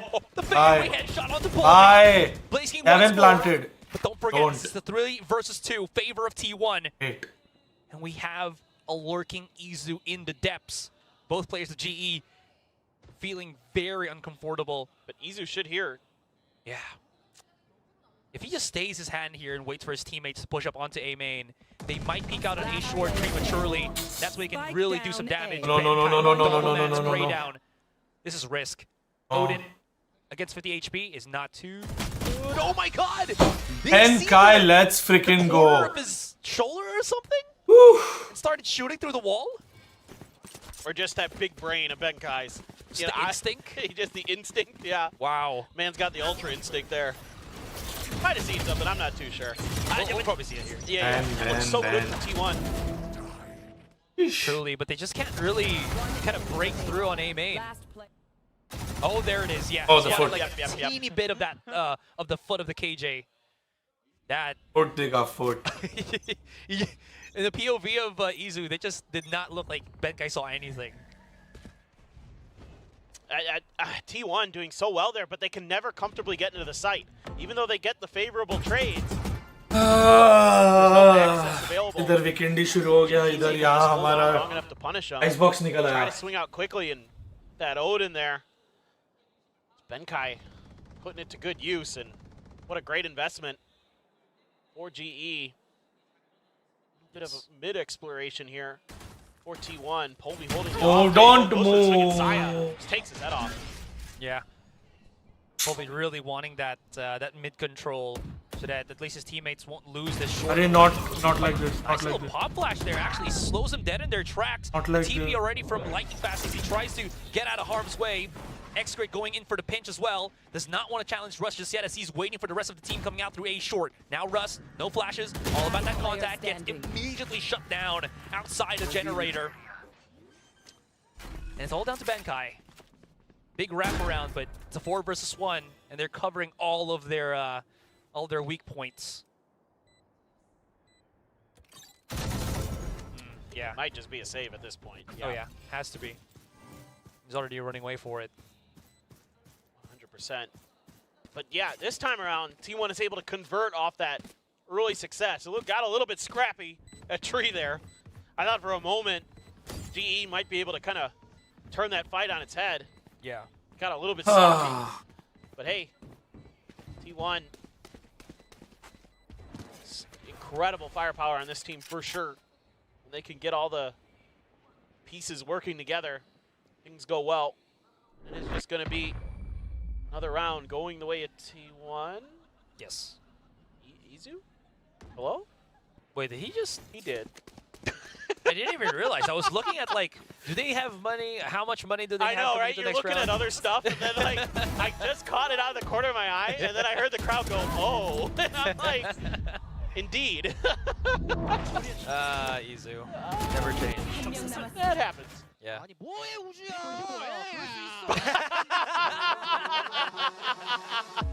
Oh, I thought that was going to be a timeout from Autumn saying, Izu, what are you doing? Yeah.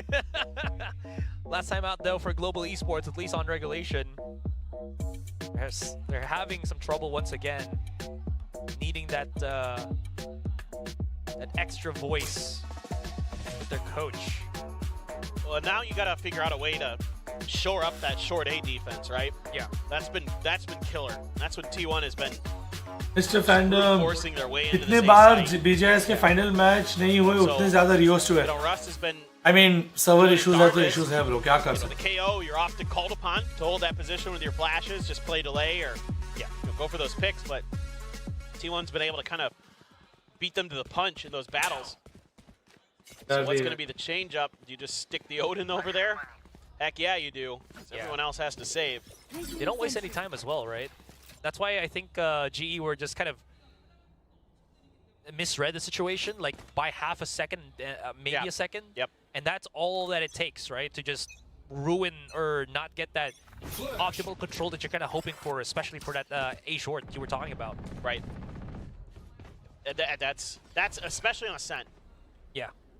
Like this map, it's so crucial that you win those battles that are on a knife's edge.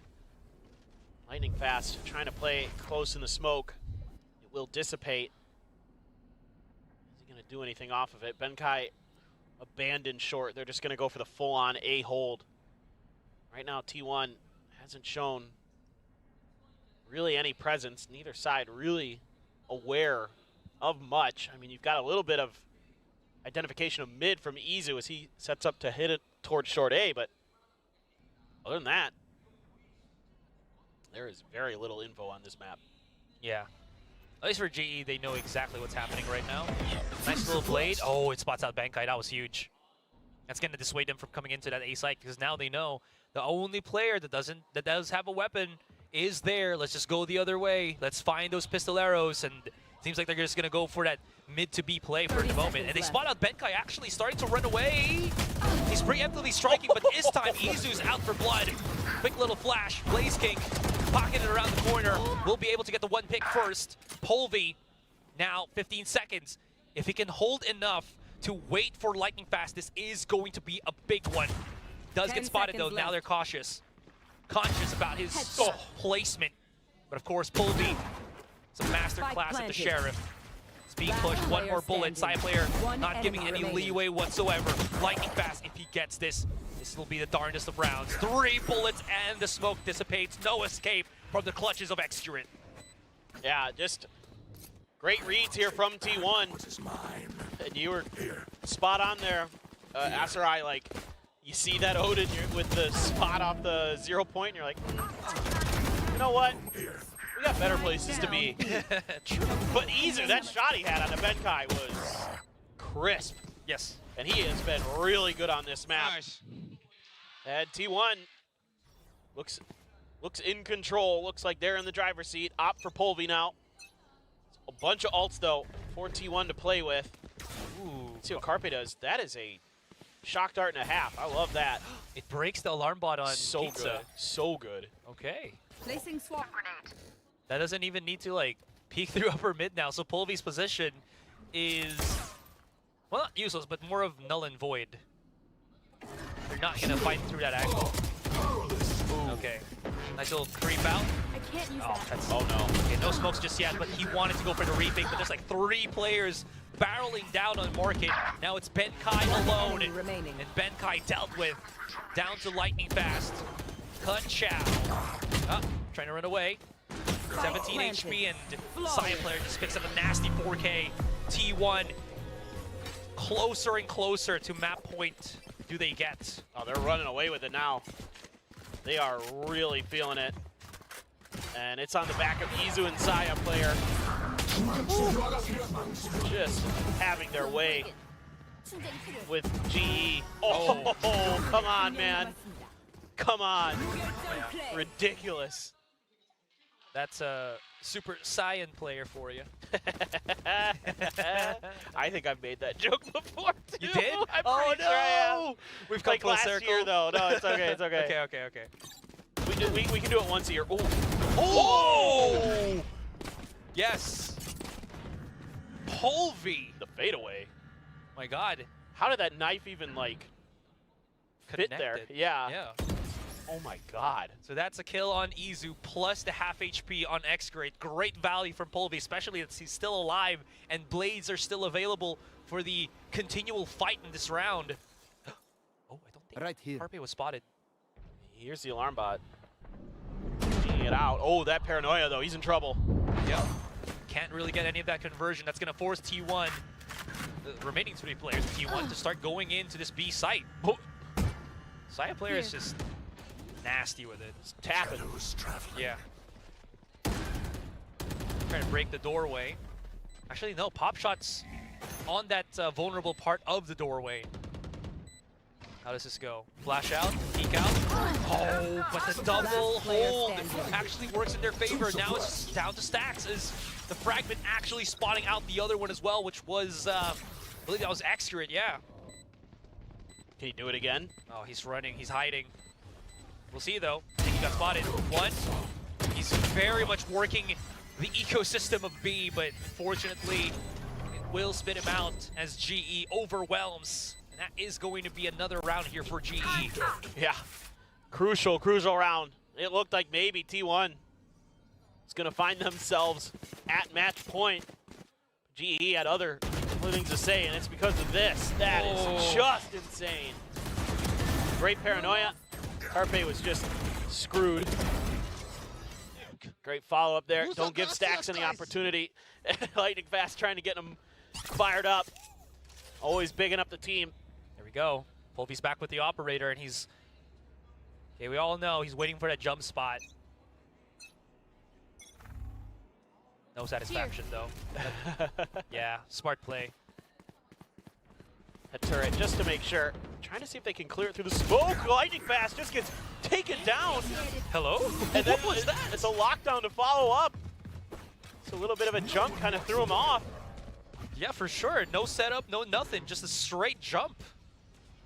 You love to see it. Anyways, look at this. They're actually pushing through short with the spike in hand. Slow approach from Saya player. Gets the pick first. Now, Polvi's going to be a bit afraid of when to peek. Is it going to be Heaven? Is it going to be from Garden? It's both. He's down. And now it's just up to Blaze King once again. 4 versus 1. Door closed. And positionings for T1 in the post plant. A lot of crossfires set up. Is he gonna check, spam the wall? Or is he just gonna try to go through Heaven? The window's already broken, so thinking to himself, well, I can maybe work my way through there. Wraps all the way down the stairs. I mean, he has no idea where anybody is, so he has to be so careful. A lot of noise being made here by Stacks. That's okay. Oh, they're going to split apart. Blaze King now has no hope. They're probably just gonna, again, chase him down. There you go. That's going to put us into match point already for T1. Match point. Such a close game up until these string of rounds from T1 here. And GE, they have to hold on, paper thin. Absolutely. Like these, oof. You're right. But I mean, now that T1 is just feeling so confident. I mean, you can tell just the aim's crisper, the play is better. Right here. Yeah. It feels Looks right like now it that might be T1's holding the world of GE. They're the Atlas. Ooh. Yeah. Holding the world up on their shoulders. He's got to take it back. Spike drop. That shock dart, does it hit the alarm bot from that angle? Looks like a no. Okay. Enemy mark. Bit of clearing here from GE. Spots out one. Izu's pocketed himself right now. He does have side player actually waiting outside of B main alongside him. Nice little crossfire so that no one peeks out through short. So a rotation onto mid is always going to be a possibility without it getting risky. Oh my god, the timing. Oh, indeed. And the turret's back up again. Now they know that the operator's there. Question is, did they also hear that the tailwind was expended? Probably not. Whew. Good flashes all together. Polby's just, there is just no way for Polby to get any solid footing on this one. But he doesn't need to. Gets the pick onto Saya player. 1-for-1. Does get enveloped by the Hunter's Fury. And the 4 versus 4 continues. Oh my, X-Curate. How many times do we see players not clear this angle? Blaze King, yeah, you have the lockdown. Hunter's Fury was already used, so if you can get to that position. He has to get closer though on switch. But no. There it is. Peeks out. They've gotten him. There's no more threat of the lockdown. And 2, 1 by 1, bit by bit, they're being taken off the board. The shock dart does connect 2 versus 2, but time is getting wasted and wasted. And Russ, he has to rush into the site. He's going for it, close as can be, but Stacks just holds on, and that is going to be that T1 winning the series against GE. Yeah, a really, really good showing here from T1. Bringing Carpe back out to the stage. And it gets them over the line against GE, who had such a good showing in their previous match, but can't replicate it here against T1. T1, well, now you're watching this next series to see if there's any hope of you getting into the playoffs, but still, a win is a win. You're going to leave the stage very happy, very proud, and a great bounce back after a rough map 1. Absolutely. With all of the changes that happened to T1, again, Rossi not playing this entire series, reintegrating Carpe after a month of hiatus from him. The last time that he played was in Master Shanghai. It looked that they were struggling, but this series is a kind of love letter to that, just to kind of see how well this team can work together with the rest of the squad that they have, and it still works out for T1 here. And again, as you mentioned, a win is definitely a win. Yeah, and you might be looking towards the future a bit now as T1, saying, you know, what is next year going to look like? What pieces are we going to get? Those kind of things. Yeah, absolutely. Anyways, we're going to pass it on to the panel to just talk about what happened in this series. It is so great to see that team smiling. Even a smile from Carpe at that point. You can sense the relief. And also because this series was just a lot closer, I think, than anybody could have expected.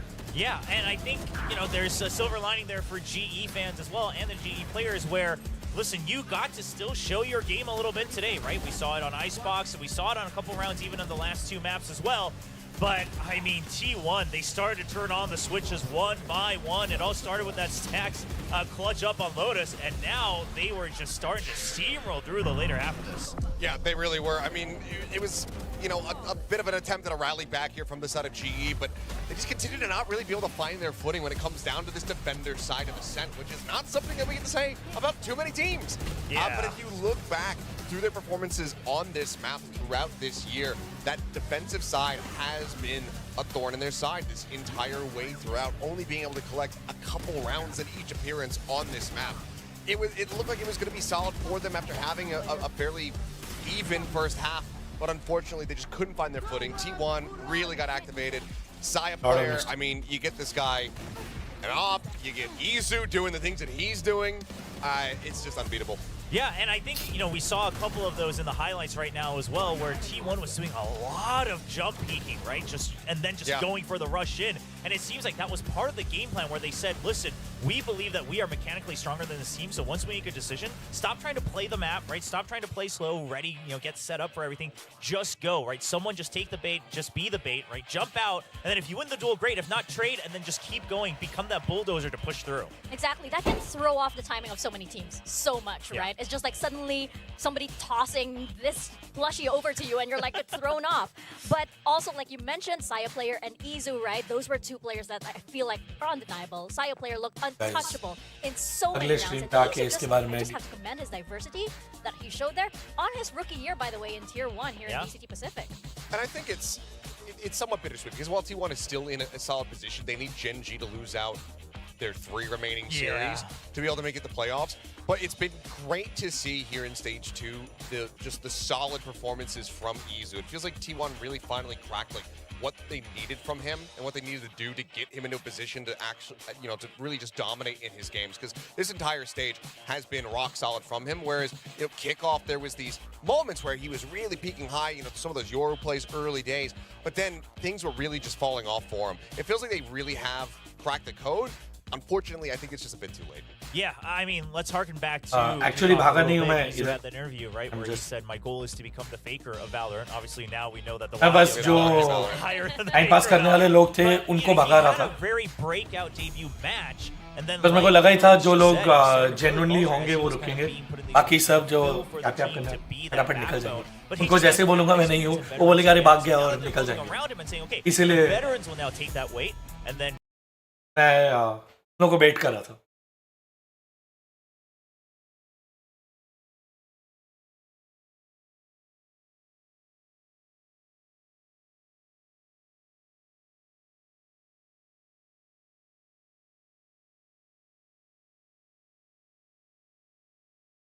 नहीं बोलने दो. दिल से बोलो, दिल से. Nice Ninja boy.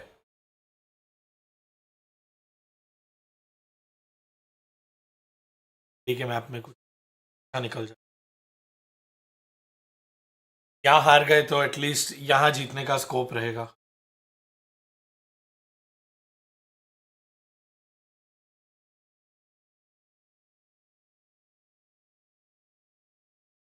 Yeah, obviously.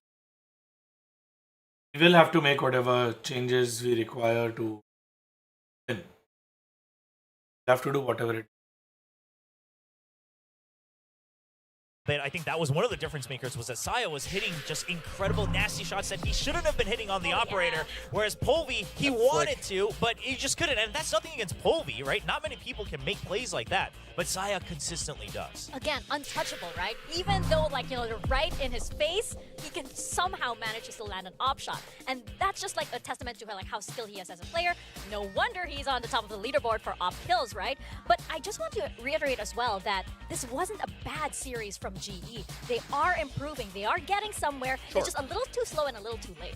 Yeah, I mean, there's still some critical mistakes here, but I think for the most part, you look at this result, did I expect them to push T1 as heavily as they did? No, not at all. And so I think that this is still a good performance from them overall. It's just a hard pill to swallow because, once again, they're in a very rough position. They still have another series, but it's against Gen G, who we're about to get a look at for the first time on the updated patch. They had last week off, so they've gotten to sit back, watch how other teams are going to be piloting things, watching the ISO play before the nerf, watching the Neons come in. So they should, in theory, be better prepared than just about anybody, and you're going to have to be able to take them down, and you have to hope that they lose out the rest of their games. Yeah, so obviously both teams, their destiny not entirely in their hands. And I think that is the bittersweet moment here for both, is that somehow, even though T1 won and G lost, the story for both teams is that it's just a bit too late, right? There are things to take away from here. There are positives. But alas, the season doesn't last forever, and I think that's going to be the sad part for both sides, but at least T1, they do get to leave the stage with a smile on their faces today. It's the luck of the draw as well, right? Again, these teams are in here for the long run. We're just seeing the beginning of these, so I really hope these rosters actually do stick it out because, you know, it takes some time. You need some time to percolate. You need some time for this lovely dish to simmer, right?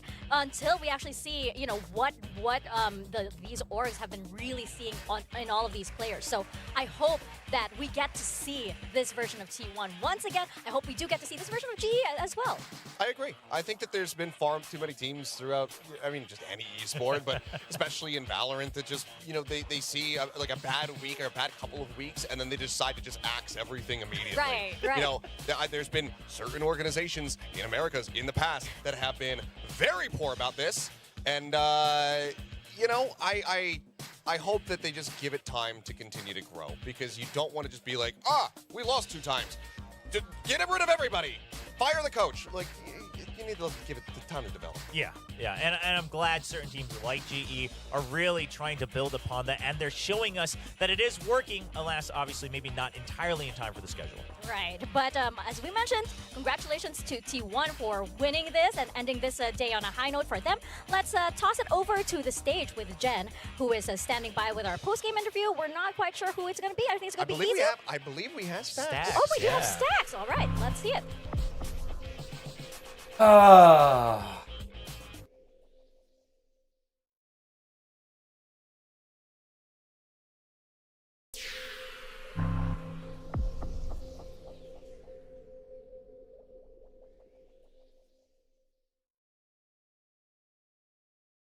Yeah, we couldn't.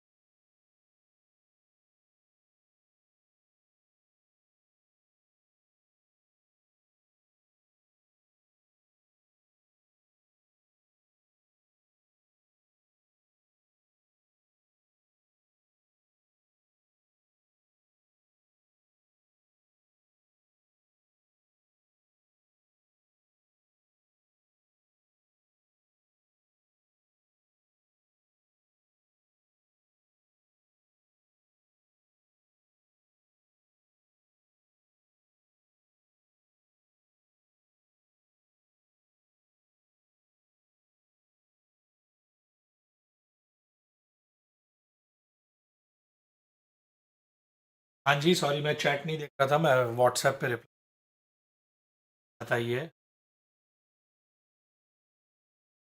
बात का ask your question. Feel free to ask your questions.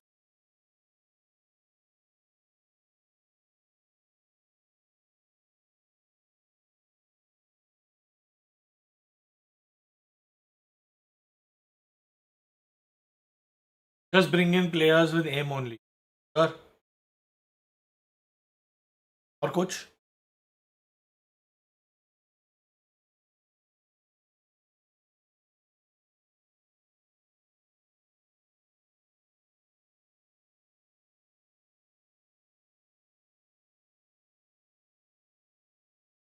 what timer?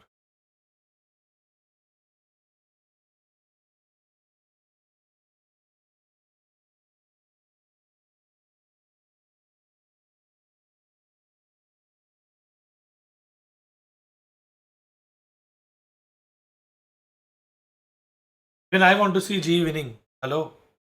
क्या तुम लोग को क्या लगता है? I don't want to see G. पागल हो क्या तुम?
बदलाव आएगा,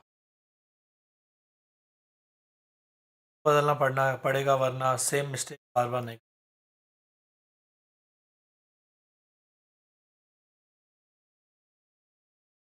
बदलेगा.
I just want you to be more patient because these guys just play contact.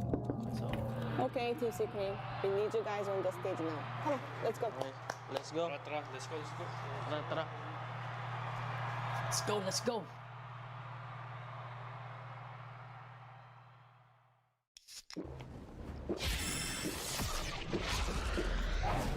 Red Bull gives you wings.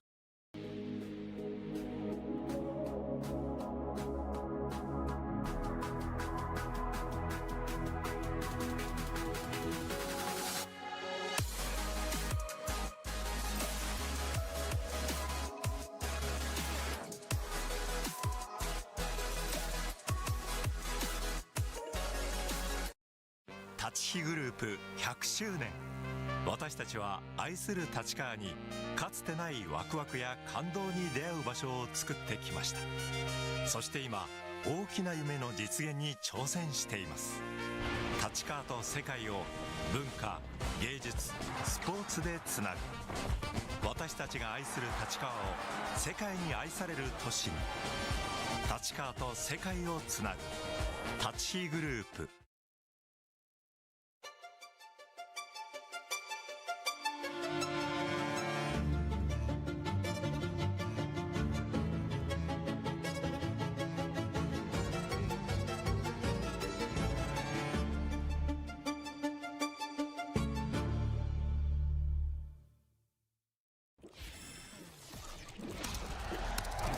Red Bull gives you wings.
We are back for our second match of the day, Gen G versus Bleed. We're gonna see how our teams are preparing and send it over to Jen to see what they are up to right now.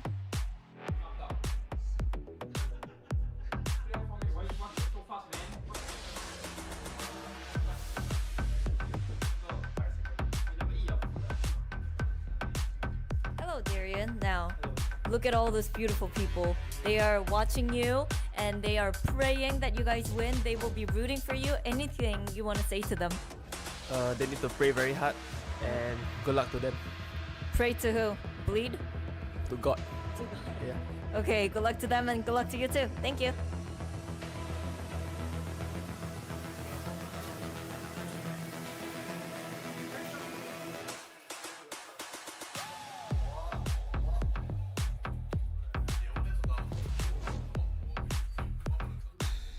Hello, Lakia. Now look at this.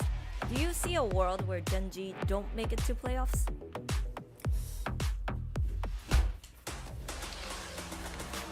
Don't worry, we are Gen G. Okay. You guys are Gen G, the strongest team of Pacific and in the world. Yes.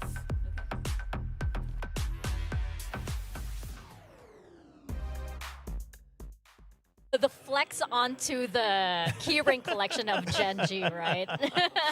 Oh man, I love the confidence too from Lakia. It's just like, well, I mean, I think our history kind of speaks for itself, regardless of the actual leaderboard. Yeah. Who's on top?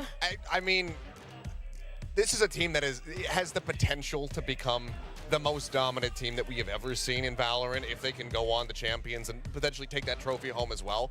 So yeah, when you've got multiple attempts at getting yourself into the playoffs, I'd feel pretty confident as well. Yeah, and I mean, let's not beat around the bush when discussing this series. I mean, these are two teams that we can consider to be on opposite sides of the Pacific spectrum, right? You have Bleed, which essentially was the first team that was eliminated, and you have Gen G, who, you know, kind of brought home Pacific's first trophy, right? And people are saying that surely that last slot does indeed go to them. Yeah, I mean, listen, schedule and everything considered, obviously we can see right now a lot of people hoping for Gen G to falter a little bit on the new patch against Bleed, but